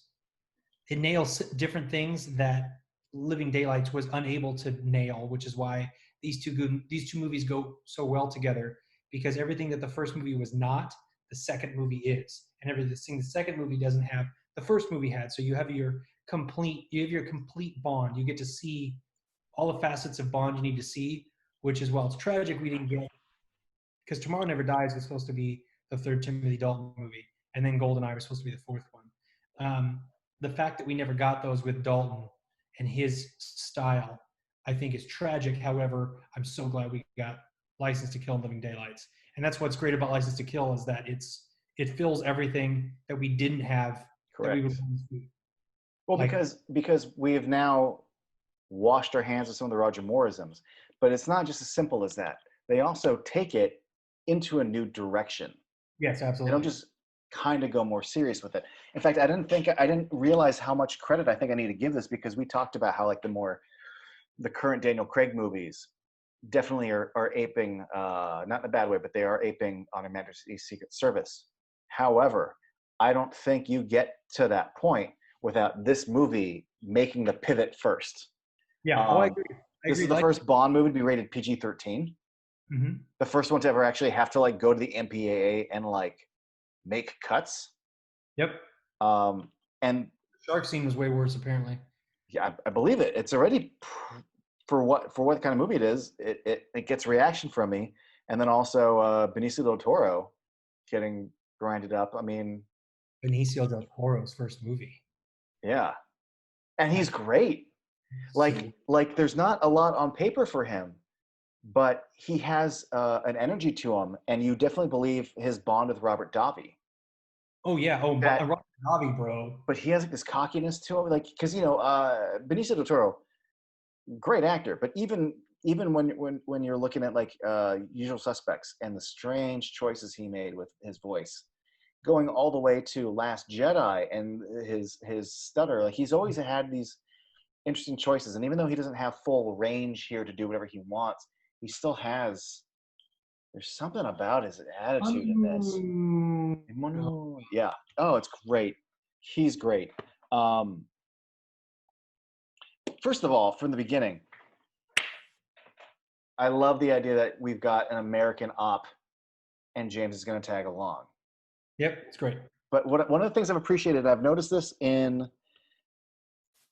I appreciate when the movies find the right moment and the right time to use the Bond theme. I didn't talk about this in the Connery ones, but I found it very interesting that a lot of times it's like they just hit play on a CD player or a record back then, and it's just Bond walking into a hotel room, and he's not doing anything. He's just going into the lobby, and then he's like, and I'm like, why is this playing? And then it just sort of fades out because we didn't have any music in this scene. Where Right. there are other movies where it's a beat and it's picked for a purpose, and we have that shot where they're in the helicopter, and we see it fly over, and it's all it's there's two moments where the Bond theme is a beat and Yeah. it tells you fucking fun and adventures about to happen. And the first one is the shot of the fucking helicopter. Yep. Which, by the way, I'm watching the with the crane cable, and I remember thinking, is this where fucking Dark Knight Rises got it from? Probably. You know what's funny? You know what's funny about that is It is where Nolan's a Bond fan. yeah, because he even mentioned that Dark Knight Rises, the opening sequence, he said is a Bond opening because he wanted to make Batman in Dark Knight Rises much more of a global thing, that Batman is involved in world issues as well. And he said he referenced James Bond, but I mean, it's clearly License to Kill. What's funny about that is when I was in college, I had a buddy who is he is a helicopter pilot in the military currently, but he was, training and going and flying helicopters and stuff and wanting to go into the military and train that way. And I asked him, because he was very touchy about helicopters. Like, if he used to get pissed off when they blow up helicopters in movies. He'd be like, he would go see movies if a helicopter was in it. I remember he used to tell me there's only two things he hated in movies. He hated Kurt Russell, that Kurt Russell could survive anything, and he hated them blowing up helicopters. I'm like, okay, cool. But one of the things I asked him I was like, in License to Kill, is that real? Can a helicopter do that? And he said, absolutely. A helicopter can come up and pull an airplane and screw it up and drag it. They have. He told me that they had plans in case that type of situation happened. They could do that. A helicopter can get that high and can commandeer an airplane like that. That's real. I was like, that's dope. That's fucking cool. And that day, the director was fired. The day they shot that, the director was fired. And here's the story: is that so they had the real airplane and the helicopter up in the air that they shot wide shots up with stunt doubles, but they had a lower one. It still was like they were still up in the air on this, like maybe 30 feet in the air, then had a helicopter up on that, and the stunt guy was supposed to come out and get onto the faux plane that was there, and it was high enough to where it looked like they were flying, like it was, you could see the blue sky and nothing, that would give it, that would show that it was so close to the ground. And I guess Cubby Broccoli showed up on the set, drove up in his limousine as they were shooting that. And he walks up, and standing next to him is Timothy Dalton's stunt double in full Timothy Dalton gear. And he goes, if you're down here, who the hell's up there? And he was, oh, it's Timothy. And I guess he lost his shit and started screaming at people, fired the director, said, you get his ass down, because our insurance will be blown the second they know that we're shooting this. And he's like, the first week of the shoot, you're going to, maim my star and da da da da da da. But Timothy Dalton, who was told not to do it, got up and did it himself. I mean, on the one hand, that I love stories like that. I go, that's cool. Good job for you as an actor. But also, I get it. The second, like, if you're a producer, like, oh no, I get it. Oh, I get it. It's so cool to be. I get it. Timothy Dalton, that shot where the Bond theme plays is incredible, but that could have destroyed. He, and it's funny because the guy who played Felix Leiter did get hurt when they did the landing sequence going into the wedding. He twisted his ankle. So another thing I love about this, I really like the wedding, specifically because, one, it's nice to have Felix back. He wasn't ever my favorite Felix, but I think prior to Daniel Craig era, the first Felix to return as an actor to like play the part again. He kept going like young, old man, random guy, young guy, old fat dude, gray hair. This rando from the last movie. But first, Priscilla Barnes plays Della, and it was like another case of Lazenby showing up for the first time and creating chemistry with Moneypenny, even though they've never been in a movie together. Right. I don't know who the hell Della is, but she's speaking to Bond as if she knows Bond through Felix, and that there is a history of friendship and love and care there. And she shows up and sells me on all of it. Yeah, she's really, it's funny because my wife, when we were watching it, asked me, why would they have the lady from Three's Company in this? And I said, well, they probably want you to have an automatic familiarity with her. A, she's a good actress. B, she's beautiful. It's the 80s. But they want you to go, oh, we love her. And then when they kill her and he finds her body, it's like, it's funny. No blood, no ripped clothing, no bruising, no nothing. Doesn't matter. Is one of the most emotionally charged sequences in any Bond film. When he finds her, it's so he's awful. kind of like with Christian Bale. Like, I mean, all these actors have their history performing whatever, but I know he comes from theater. I think Shakespeare, probably the most capable actor of all of them, and that is on display in the scene where he finds her. Oh yeah, absolutely. It's funny is that the new I sent you a picture today, but the new $5 bargain version of License to Kill is a picture of him in there with the blinds, the light coming through the blinds where he's like this, where he finds Felix, and I was like, oh my god, what a great cover! What a great cover, because that sequence is so important to the movie. And when he finds him, that note that says he disagreed with something that ate him, that is from the book Live and Let Die. Like that is the shark thing, all that stuff. And also the villain, if you watch Live and Let Die, the movie, and look at the book, the villain, Sanchez, is very close. Mm-hmm. Running drugs and they're doing it illegally and doing all this stuff, and they have a shark tank. That's another thing is that, like you said, I had never thought of the drug processing plant under the fake church as being a villain's hideout, but it totally is. But it's done in such a realistic way that it doesn't matter. The boathouse where they have the shark underwater thing where they hunt sharks with, totally realistic. Everything in, I think that this, of the Bond films, especially before Daniel Craig, this is the most realistic Bond film. Like the gadgets don't seem too outlandish. They seem realistic enough, like the cigarettes that have the plastic explosives and stuff. It seems like this, absolutely they could have that. I also dig in this, something that you said, while it does have a lot of stuff in the US, there's a lot of international stuff too, because China is involved. There's all these different, oh, I just got an email, sorry. There's, there's a ton of different regions that are involved in what's going on with San. I dig that. China's involved. One of the things I love about this is that he ruins, like, the Hong Kong Drug Enforcement Agency was like, they're gonna bust Sanchez. Yeah, because you're wondering about, God, I'm not even gonna attempt to say his last name, but Kerry, the guy you find out is like the Hong Kong agent. Yeah, from Mortal Kombat. Yeah, and tons of stuff. They do enough little setups where you're like, who is this guy? There's something going on. Who is this mysterious man? It's a great reveal. Well, first of all, because so much of this movie is just so goddamn good. But he's going there. We know that I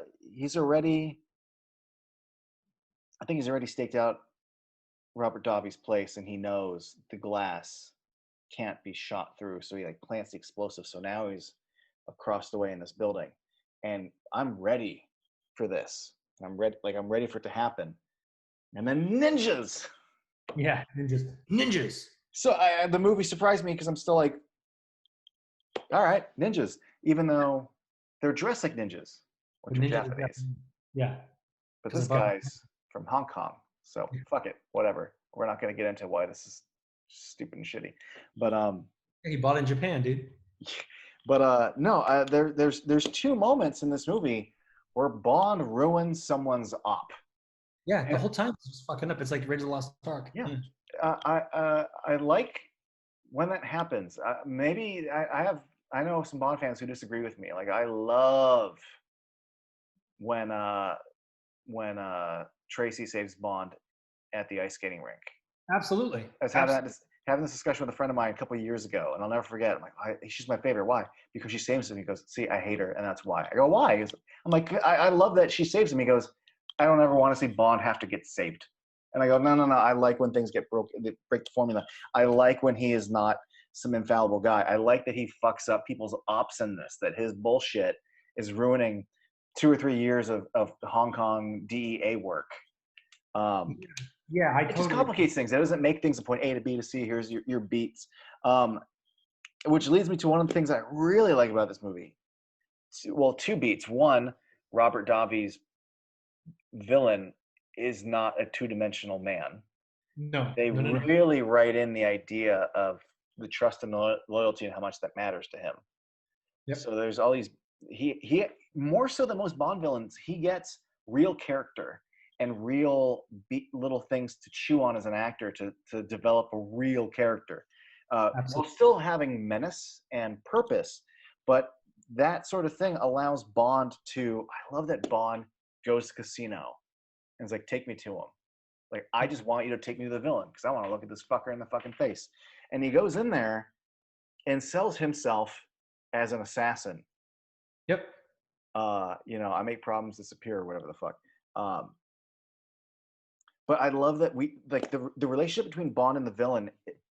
Other Bond movies we have, I'm the villain. You're gonna stay in my place, and maybe I will shoot you with laser, or you can bang my henchwoman. But like, I'm the bad guy. I'm the hero. We know everything about each other that's going on. But here we have a movie that, for the majority of it, Bond is playing him and lying to him, but they're still exchanging things.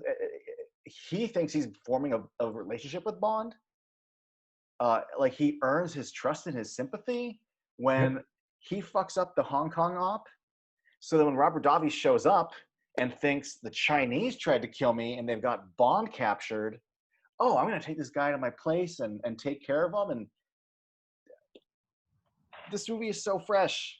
Yeah, I love that. And seeing that relationship unfold to the degree that, like, he makes it to the climax of the movie and he still doesn't know until Benicio recognizes him. Well, it's funny is that's another great thing is that Benicio and the other person from Mortal Kombat, Lupe, she knows who he is from the opening. So when he first sees her at the casino and he goes, when I was a kid, didn't get it. Did not get why he reacted that way. I'm like, oh, it's because she's hot? That's stupid. No, it's because he's like, holy shit, she knows who I am. Mm-hmm.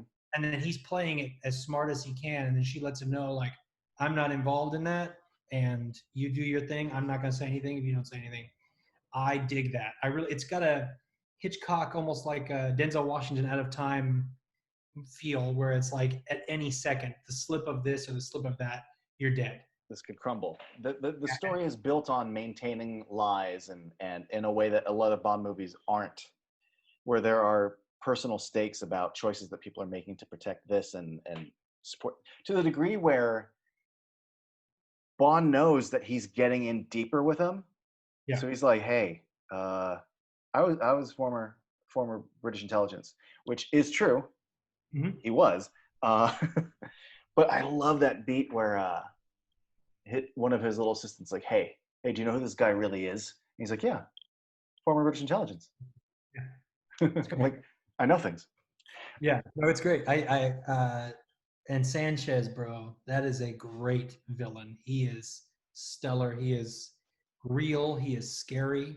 He's very real. Like, that is what he's frightening as shit, and he's great. And he's not out for world domination or anything. He's just got his diamond drug scheme. And again, Bond isn't being assigned to this. It's just personal.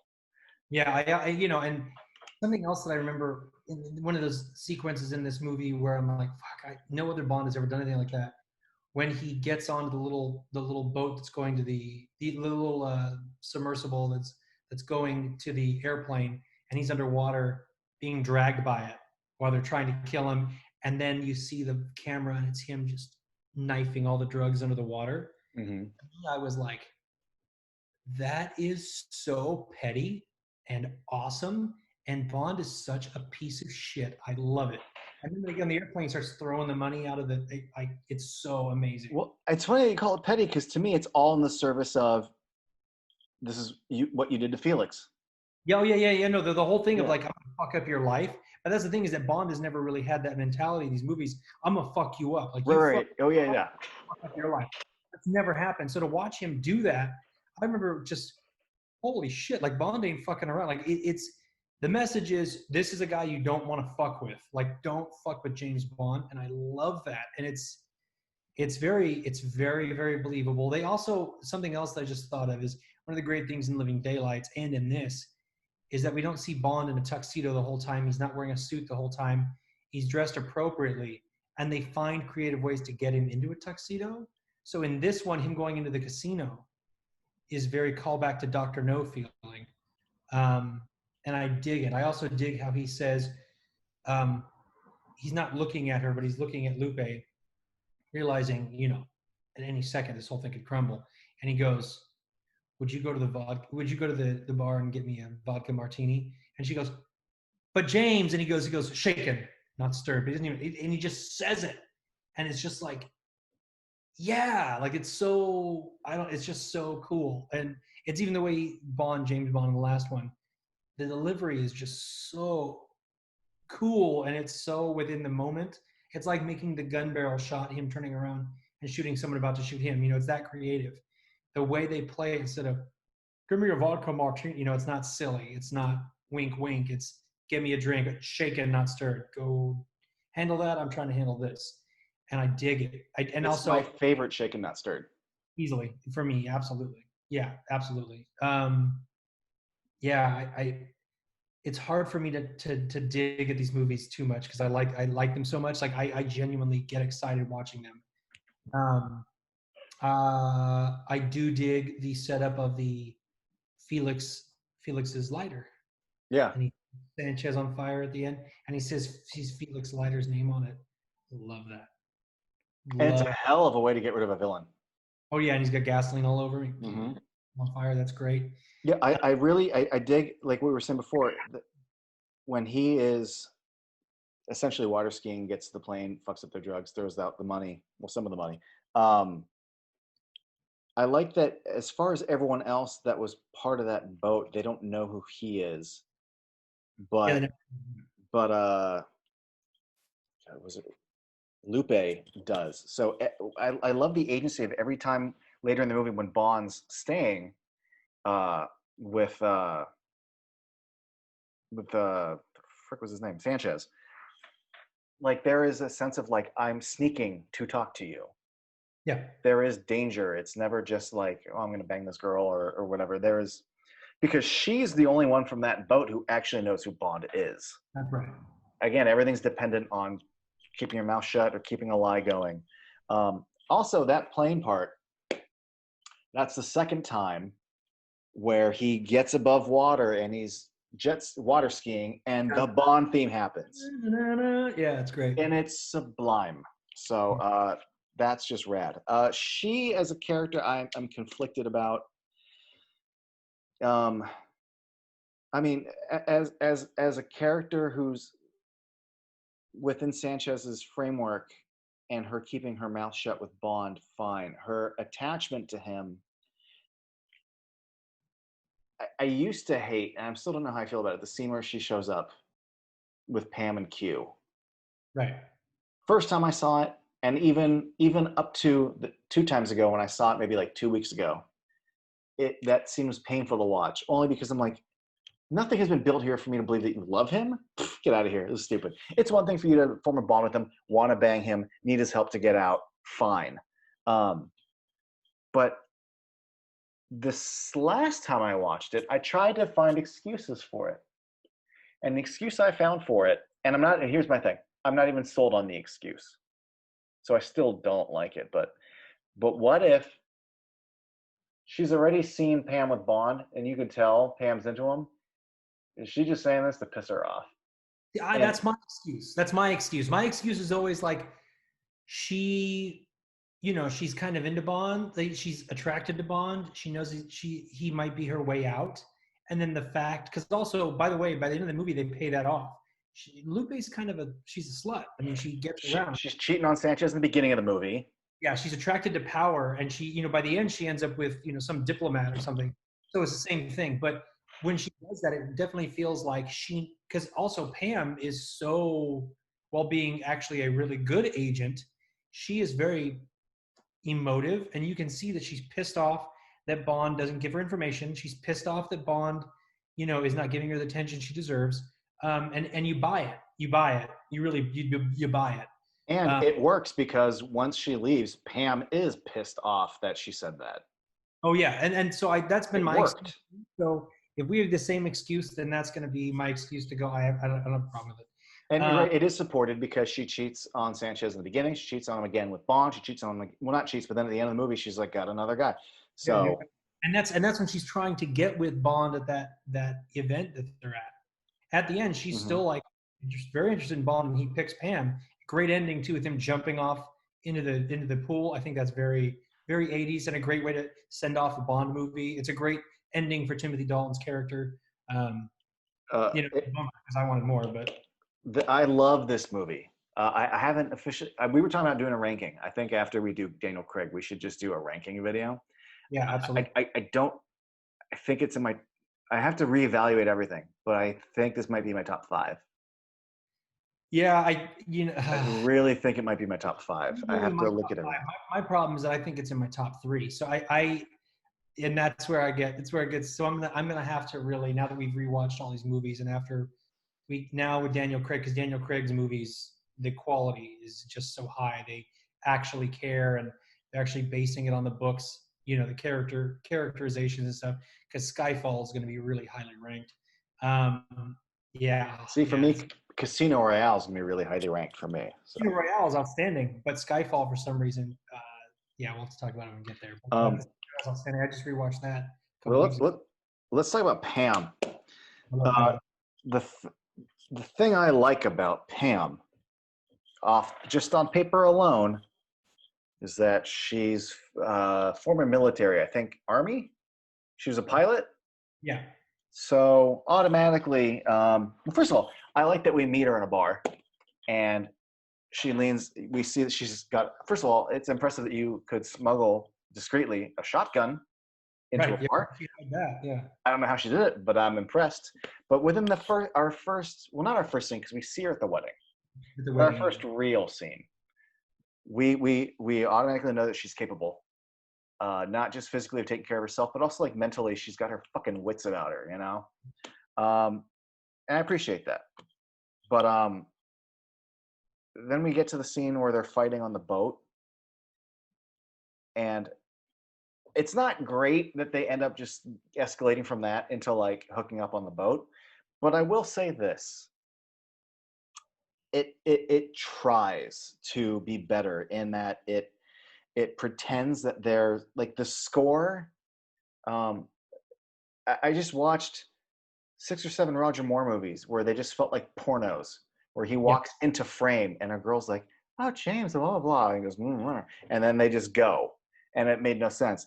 But there's dialogue and exchanges of you know uh, modest dialogue of some sort of tension and flirtation, but the music is trying to be, I don't want to say romantic like in a seductive way, but emotional. It's trying to create a mood, even if it doesn't necessarily set the tone perfectly. It's not just a dry porno scene. It thinks it's pretending to have a romance to it, and I at least respect that it tries. But yeah, you're no, right. As far yeah, as their relationship goes, it would have been better if they didn't get together till the end. But yes, I I agree. also get why she's got to. I don't know, because part of it is as she's going along this journey, there seems to be plenty of reason for her to not be involved. And I wish, oh, I like this guy that I fucked wasn't something that factored into it, at Yeah, least as an element, because it's not just that. In fact, when you're wondering like, why are you on this? And you're like, oh no, but Felix, it even comes up like, no, this is what Felix gave me. Like before he fucking died, I had a job to do. yeah. He's yeah. So she has her own intentions for being there. Which is also, because you even just said it, another reason why Felix should have died in this film, because it was such a great motivator for Bond and for her. And then he didn't show up again for another 4 films. So why didn't they just kill him? But yeah, because he's not in any of the Pierce Brosnan ones, so they should have just killed him off. It would have been a very good. Even though GoldenEye and Tomorrow Never Dies were planned for Dalton, they clearly had no plan of having him come back. So kill him. He's dead. Done. You know. But yeah, her motivation is very clear. I think also it makes more sense to me if they didn't have that sex scene, on the boat, because when Lupe starts saying that shit, that's why it amps up the reason why Pam's pissed off. You know, because it's been. But I mean, I guess it works as well because it's like, oh, he and I messed around. I thought that meant something, but clearly it doesn't because, you know, Lupe over here. But it is Talicia Soto. I'm just gonna say that it's Talicia.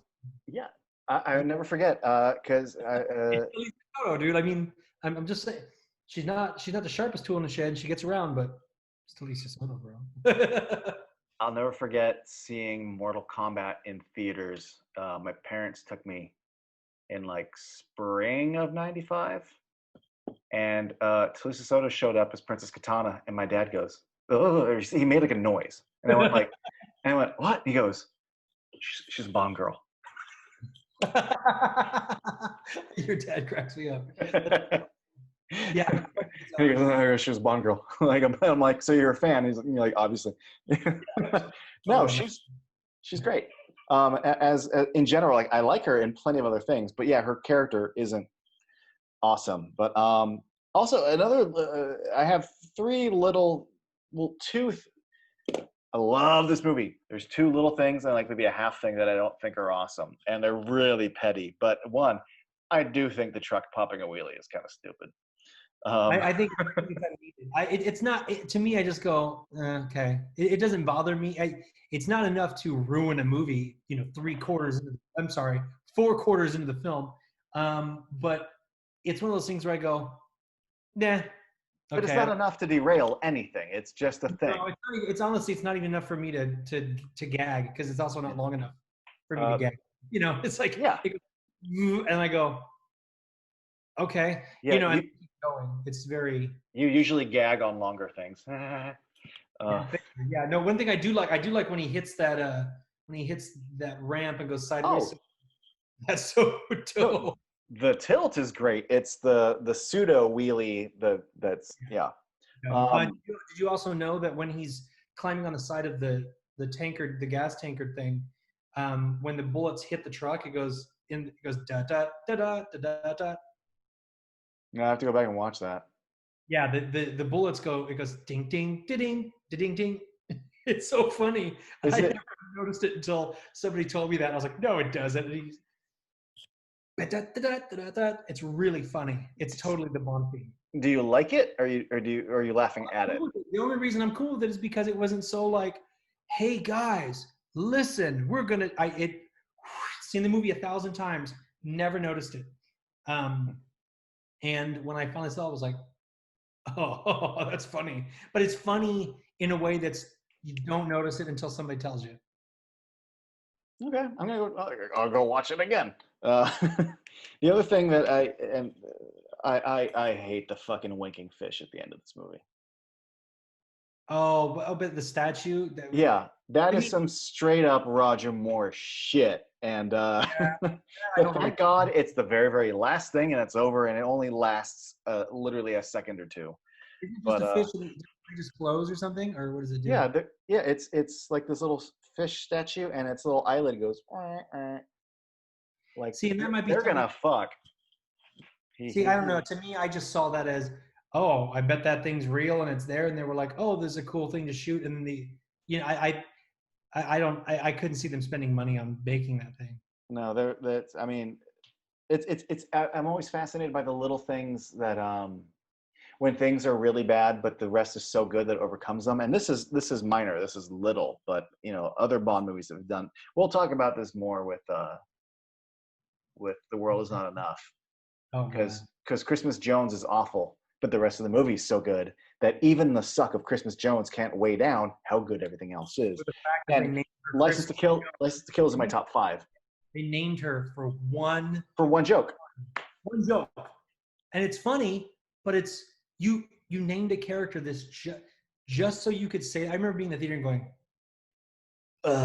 what a great movie with such a stupid ending, kind of like a fish winking at you, like wink, wink. He got the girl, and now they're gonna twice a year.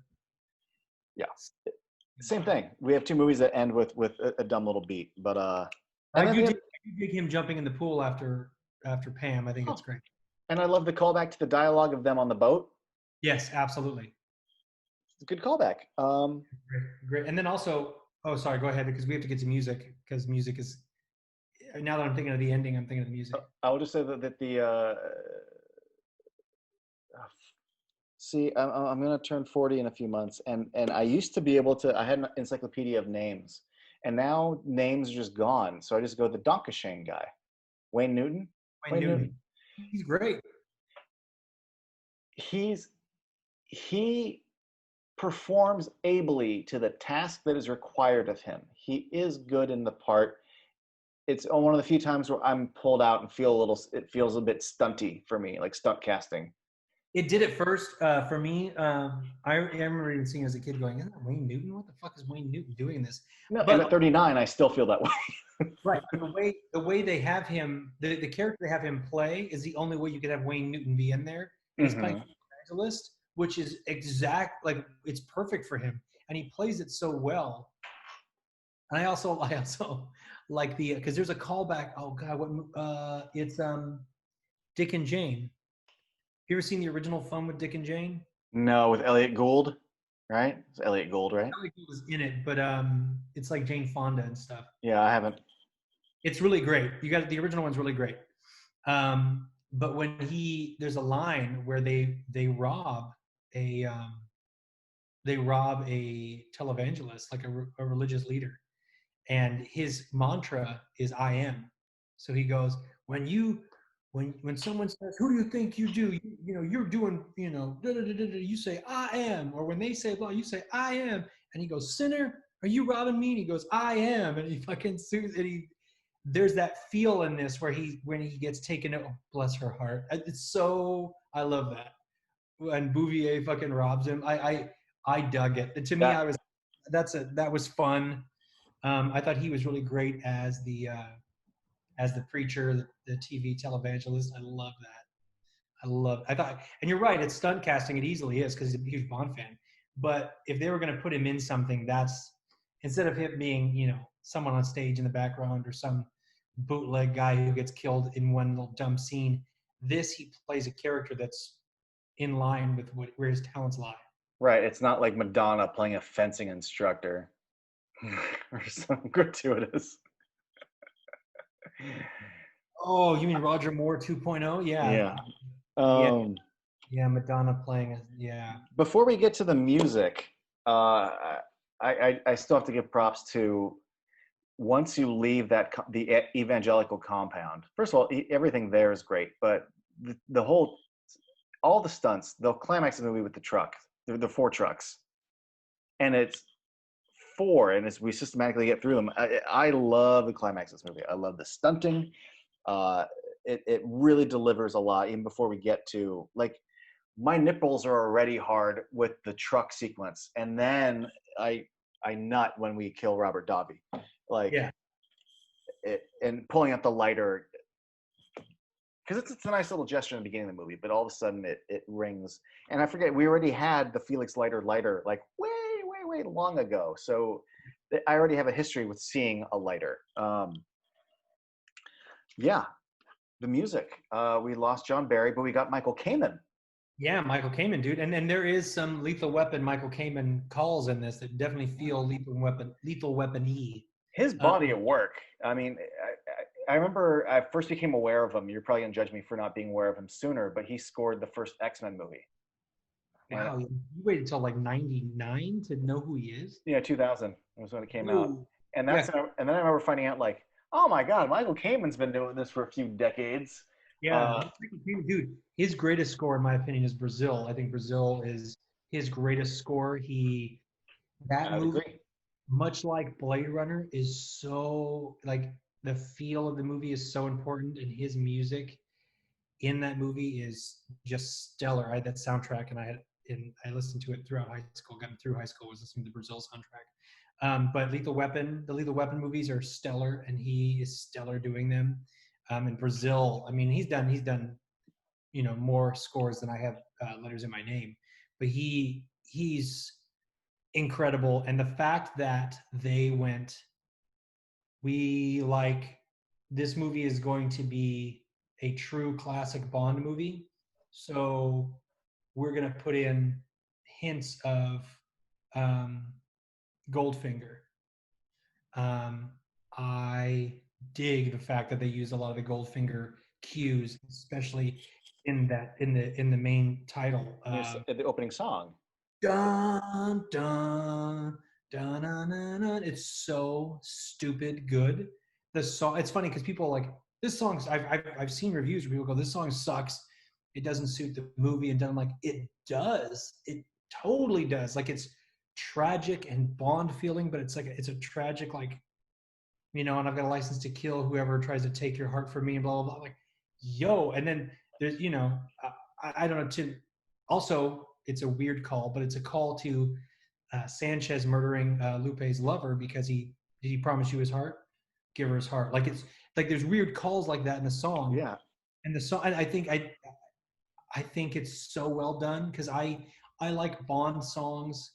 I like the Bond songs. There's more good Bond songs than there are good Bond movies. Um, but I particularly like Goldeneye is a good one because it maintains that horn feeling, that jazzy but still is modernized. And I feel like License to Kill with Gladys Knight is so in line with it's Duran Duran, Aha, Gladys Knight, Tina Turner, and I'm like these are really good right here, and they really feel dun dun dun dun dun dun dun dun dun, like all the horns and stuff. I prefer my Bond themes having horns in it because it feels Bondy, and I feel like this one sampling Goldfinger it's killer. I think it's killer, and I love the opening credits in this. There's a woman. There's women doing all sorts of like modern dance and stuff. The lady with the cape that's coming forward and backwards and stuff. I love the music in this film. Love it. The theme, well, Michael Kamen's score, I think, is weaker than John Barry's. It's still really good. It's not. I don't think it's at the level of Living Daylights. I think Living Daylights has better themes and stuff within it. But License to Kill is no slouch.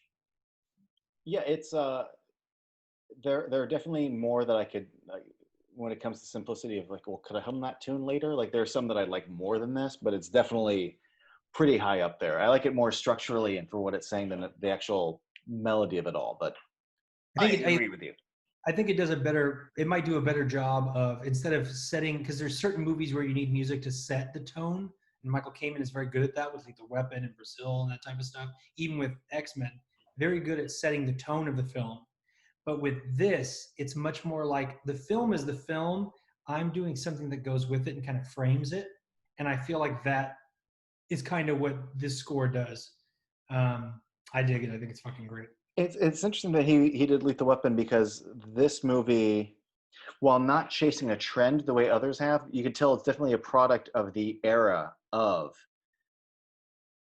like the lethal your Riggs and Murtaugh, your Miami Vice, where in Florida we're dealing with drug smugglers. Like this is the kind of story we're telling about good guys busting these kinds of bad guys. So especially compared to like I think Lethal Weapon 3, right? We're dealing with drug dealers in 3 considerably.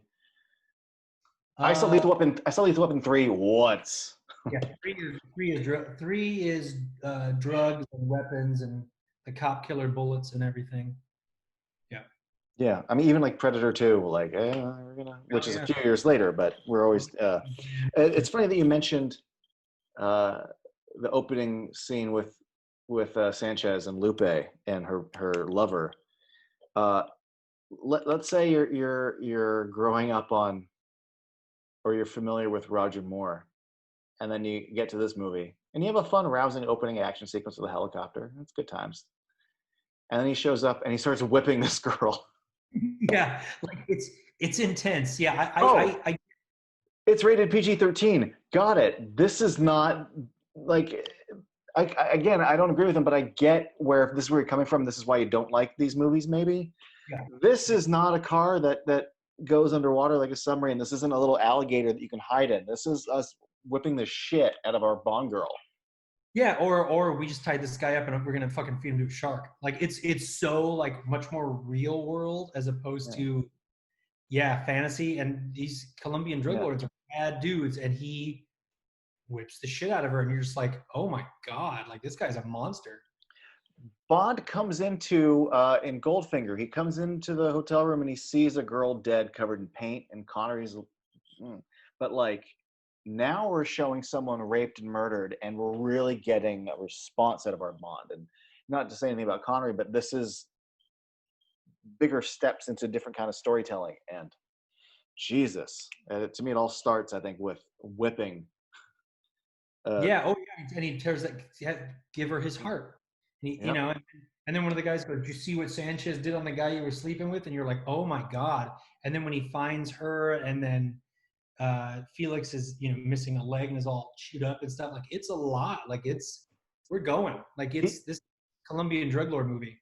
yeah, and he's not again the most ambitious villain when it comes to world domination plot, but he is, I think, one of the most layered and most like richest villains they've had.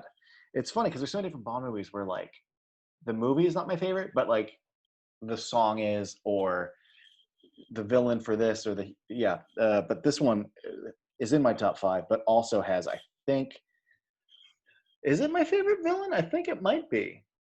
Yeah, I think I can I tell you think that. so. Yeah, Sanchez is my favorite villain Yeah. easily. The Bond film, Sanchez, because also he seems like a real guy. He seems like a real dude. Seems like a dude. Yeah, and if all you know Robert Davi from is The Goonies, do yourself a favor and go watch this movie. Yeah, Like, he's killer in this movie. Like he is just killer. You completely forget about like he's totally a different guy in Goonies. Like he's genuinely scary in this movie. He's a scary dude in this movie. yeah, He's, absolutely. Well, a little thing before we wrap this up, I think it's fun that this is the first Bond movie to like take its title not from a book, to not really be based on any particular story, and yet it pulls so many things from the other stories. Uh, I just think that's great that even because as you progress further into the series, one of the little things that always irritated my dad, because my dad read all the Ian Fleming books, but then there's a second guy who took over. He read all of those books. There's a third guy who yeah, took over. He read all of those books. And it used to always piss him off that they kept making up new stories after they ran out of Ian Fleming books. He's like, I don't know why they just keep making movies based on the next series of books. Because he found some of the Brosnan stories to be a little trite, you know. And I he's would. like, there's better books out there that they could be telling than this. And this one, at least, you're not going off an Ian Fleming book, but you sure as shit are pulling a lot of Ian Fleming stuff. Well, yeah, Uh, I love that the goal of this movie was like, all the cool Ian Fleming stuff that was too edgy to put into the movies. We're gonna make a movie of all that. right. You know? And it's indicative of the fact that your star is already leaning so heavily into the Ian Fleming stuff that I know I don't want to say he had like control, like he was like an associate producer, but I do know that he talked to Albert Broccoli. I don't know if it was about this movie or Living Daylights, or maybe just both. But I know he specifically talked about how like the villains need to be grounded. Like if you want this Bond to operate, I can't be performing with like cartoon characters. And I think that's how we get Sanchez. I also I know the original title was License Revoked, which sounds cool as shit.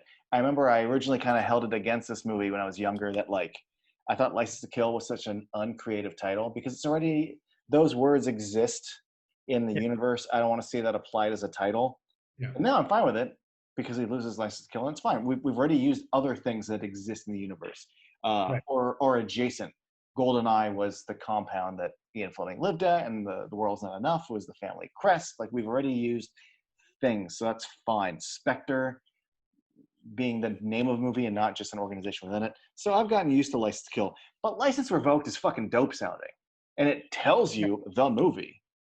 Yeah. Oh yeah, license revoked. I don't know. I think that it's weird because license revoked, I just can't see that on a poster, and I've seen the posters, and I go, I don't know if that would have been the, I think license to kill is is easier on a t-shirt and easier to say, and it just kind of feels license to kill.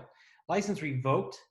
I feel like I don't know what you would name this movie, but I think um, License Revoked or License to Kill both work for me. But I think License to Kill just is cleaner. It's better on a poster, and I think that's because I remember as a kid going, oh, it's not even the title and the name. Okay, whatever. But I remember thinking the same way. Like License to Kill is something where he's licensed to kill. I get it. You know, we've heard this before. It doesn't sound like a cool Bond title, but I like The Living Daylights, I think is a great title. GoldenEye and I think Beautiful. License Revoked tells you what the movie's about, whereas License to Kill doesn't. But once Yeah, you've seen it, License to Kill then means more because it's about him not having it, but then also on a mission to kill someone. So, one little thing about this movie that just makes me happy, and this is just more of like a personal note, but considering the fact that it's not based on a book and still succeeds, the fact that it breaks the formula and really, really works. I when you look back on I remember, I don't know what movie I saw, but it was maybe in 1988. But I remember seeing the trailer for License to Kill, and I had never seen a Bond movie, but I was aware of James Bond, and seeing that trailer was like my first real sense of anything. And I remember the trailer had like him on top of the trucks and the whole climax, and it was called License to Kill. And my dad was excited to see it, and it was the first time I was excited for it. And I didn't see it until I was 20. But I love that my first encounter with James Bond was that trailer. And then I can say with great satisfaction, it's one of my favorites. yeah. Could you imagine if my first trailer was fucking Octopussy? Well, that's what's funny is because I had seen those movies and just been like, oh, this is fine. It's funny. It's silly. I get it. And then when I saw Living Daylights and then License to Kill, I was like, yo, I remember when I was a kid, I was at a friend's house. And this was back when, this has got to be 1990, 91, maybe 92. And I'm at my buddy's house, and his dad used to give us $2 and we'd go over to the VHS rental store when those existed, and we'd go over and rent a movie. And his dad was like, I'll rent whatever, blah blah blah. And his dad was shockingly into sci-fi and nerdy crap, even though he was kind of a blunt instrument himself. He seemed kind of like a dingbat, like kind of like a America type, but he wasn't. And I mean, I guess he was a little bit, but he kind of wasn't. And he was like, oh, go rent one of the, go rent a James Bond movie or something, or whatever. And my buddy and I went over, and then I picked Living Daylights. I said, well, Living Daylights is a really good one. And he goes, okay, let's get that one. And we brought it, and his dad was like, oh, well, this one's good, but you should have brought the other one. The other one's the good one, which was License to Kill. He thought License to Kill, it was an action movie, but the fact that he knew it was James Bond and stuff was cool. But I remember that to this day. And there was a point where I watched the two, and like I said, they flip flop as being, in ranking to me. But I remember watching License to Kill and going, yo, this one really moves. It's really complete. The ending is good. It's a very clean, here's the story, go. And I dig it. Yeah, I think Living Daylights and License to Kill is the, I'm sounding like an asshole. I think that is the highest peak in quality, with the exception of Daniel Craig, but that's because people have a focus, and luckily the audiences support them. Because if audiences reacted badly to Casino Royale, we would have gone right back to Pierce Brosnan bullshit. But this one, License to Kill and Living Daylights, I think, are when the Bond series are at their finest, in all of them. Because even the Connery ones, they didn't know what they were doing, and then there's more than I remember in the Connery ones. And where George Lazenby is great, he only did one, so it's like this tent pole, and then you have this real strong area where you've got the Timothy Dalton ones. And once again, I think the next one was supposed to be Tomorrow Never Dies, but it was a Timothy Dalton. Yeah, the GoldenEye and Tomorrow Never Dies were originally being put together for Dalton. And what I saw, and maybe it's incorrect information, but they were talking about the next one being set in the same vein that Tomorrow Never Dies was, that a former lover that he was into was married to this and that. It had to do, and that was Timothy Dalton's baby was going to be Tomorrow Never Dies, or what became Tomorrow Never Dies. And then they wrote Goldeneye, and they had 2 more prep for him because you signed on to do 4. And with all the rights problems and everything after License to Kill came out, he waited, I guess, 2 or 3 years, and then finally just said, guys, I can't stay committed, because when you play Bond,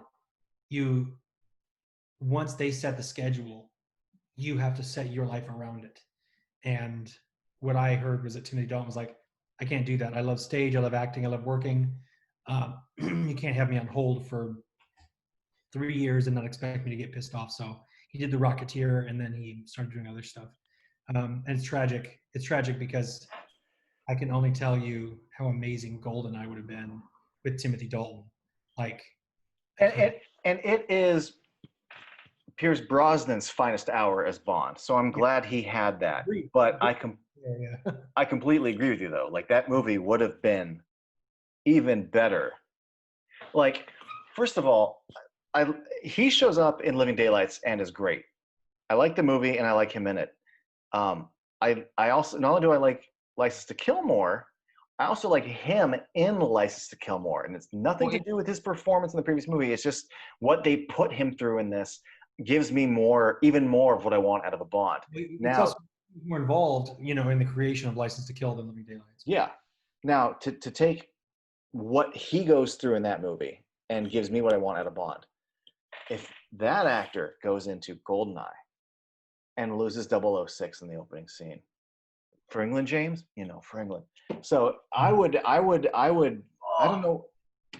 shave my head if someone said, here is a magic cut of Goldeneye that has Timothy Dalton holding his leg going, for England, James? No, for me. Yeah. Don't do that to me, because I remember being in the theater in 1995 or whatever it was and watching Goldeneye and going, God, that was good. The only way it would have been better is if Timothy Dalton was still James Bond. Asshole 15-year-old going, that was really good. That was a good Bond movie. It would have been better if Timothy Dalton was in it, but other than that, Yeah, no. He gets some really good scenes in that movie that would have been great Dalton scenes. Another one is, because I like Goldeneye. I think I probably like Goldeneye more than you do. But you seem to respect it. I like Goldeneye. But one of the things that does is that it's 90s attempt at addressing the kind of man Bond is when it comes to women, which is fine.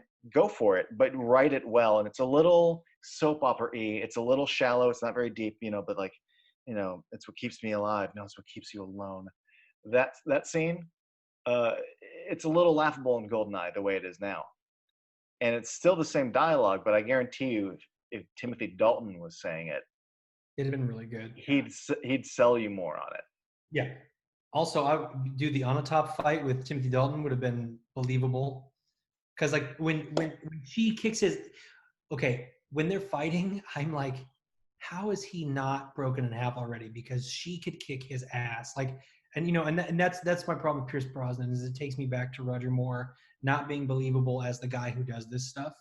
And so just watching him with his little dangly gold watch on his wrist and stuff, I'm like, oh my God. And keep in mind, I'm a pencil neck guy. I'm a little guy too, and I'm skinny and stuff, or I used to be.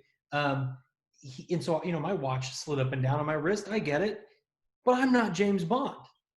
James Bond doesn't do that. And no more foreplay. And it's clever and it's witty, but man, if it had been Dalton, it'd have been. Well, I would say save the shit talking for the Pierce Brosnan one. I like Goldeneye quite a bit.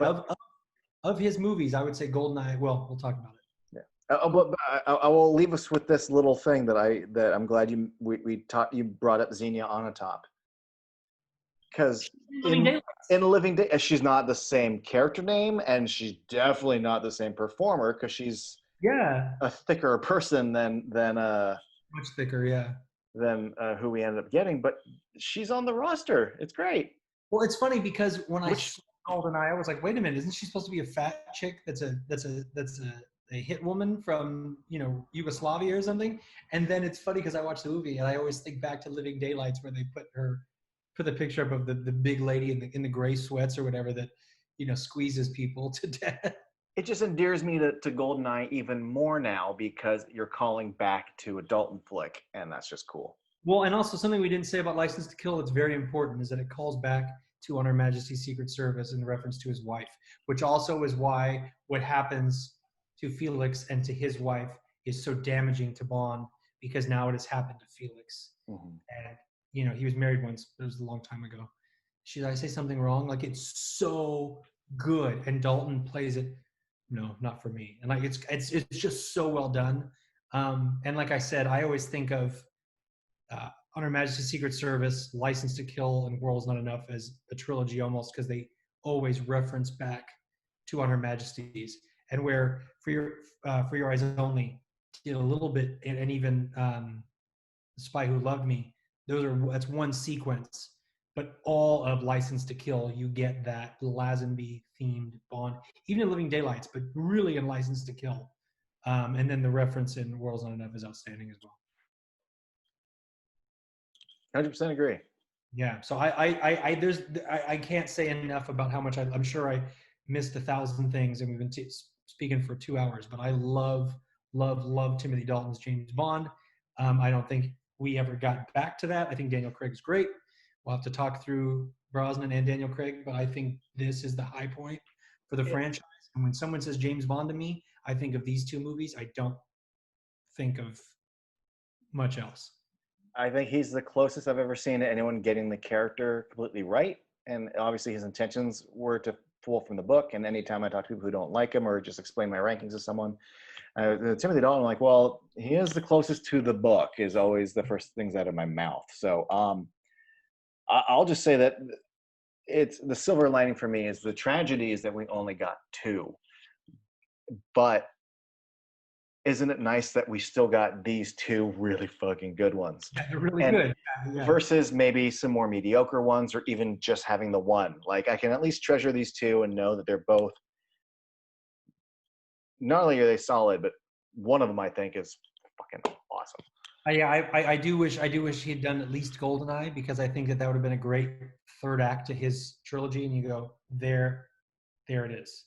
Mm-hmm. Done. I don't, because, you know, and then he'd be fighting Xenia that we saw mentioned from before. So there's right, and then that's the thing too, is that it's watching all these movies and talking about them. I realized that I dislike more of the Bond movies than I like, which is tragic because, you know, I've always considered myself a huge Bond fan. But I am a Bond fan in the truer versions of him. And I think these 2 are just stellar.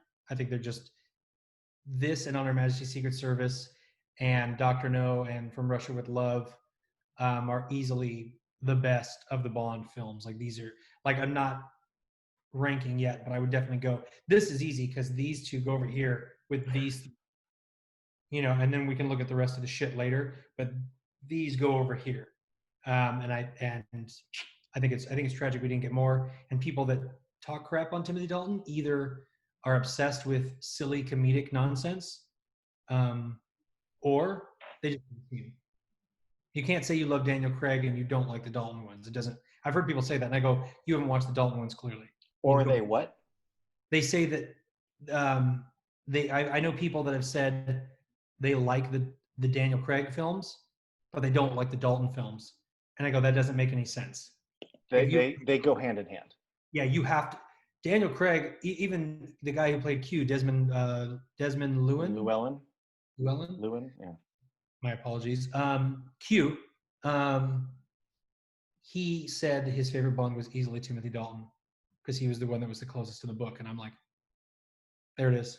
And Daniel Craig is outstanding. And these are all great actors that have done great stuff. But yeah, I think this is the peak.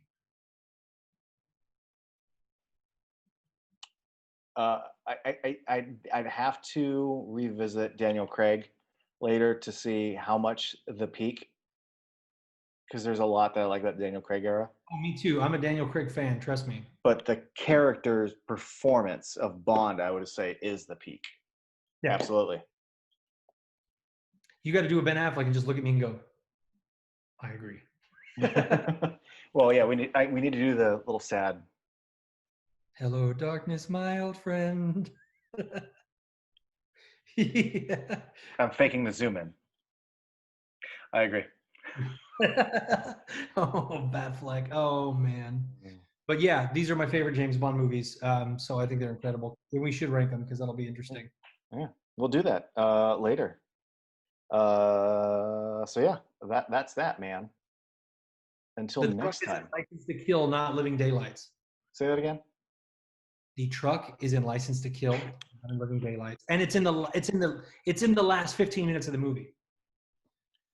I'll never get over that. Petty bitch. All right. Until next time.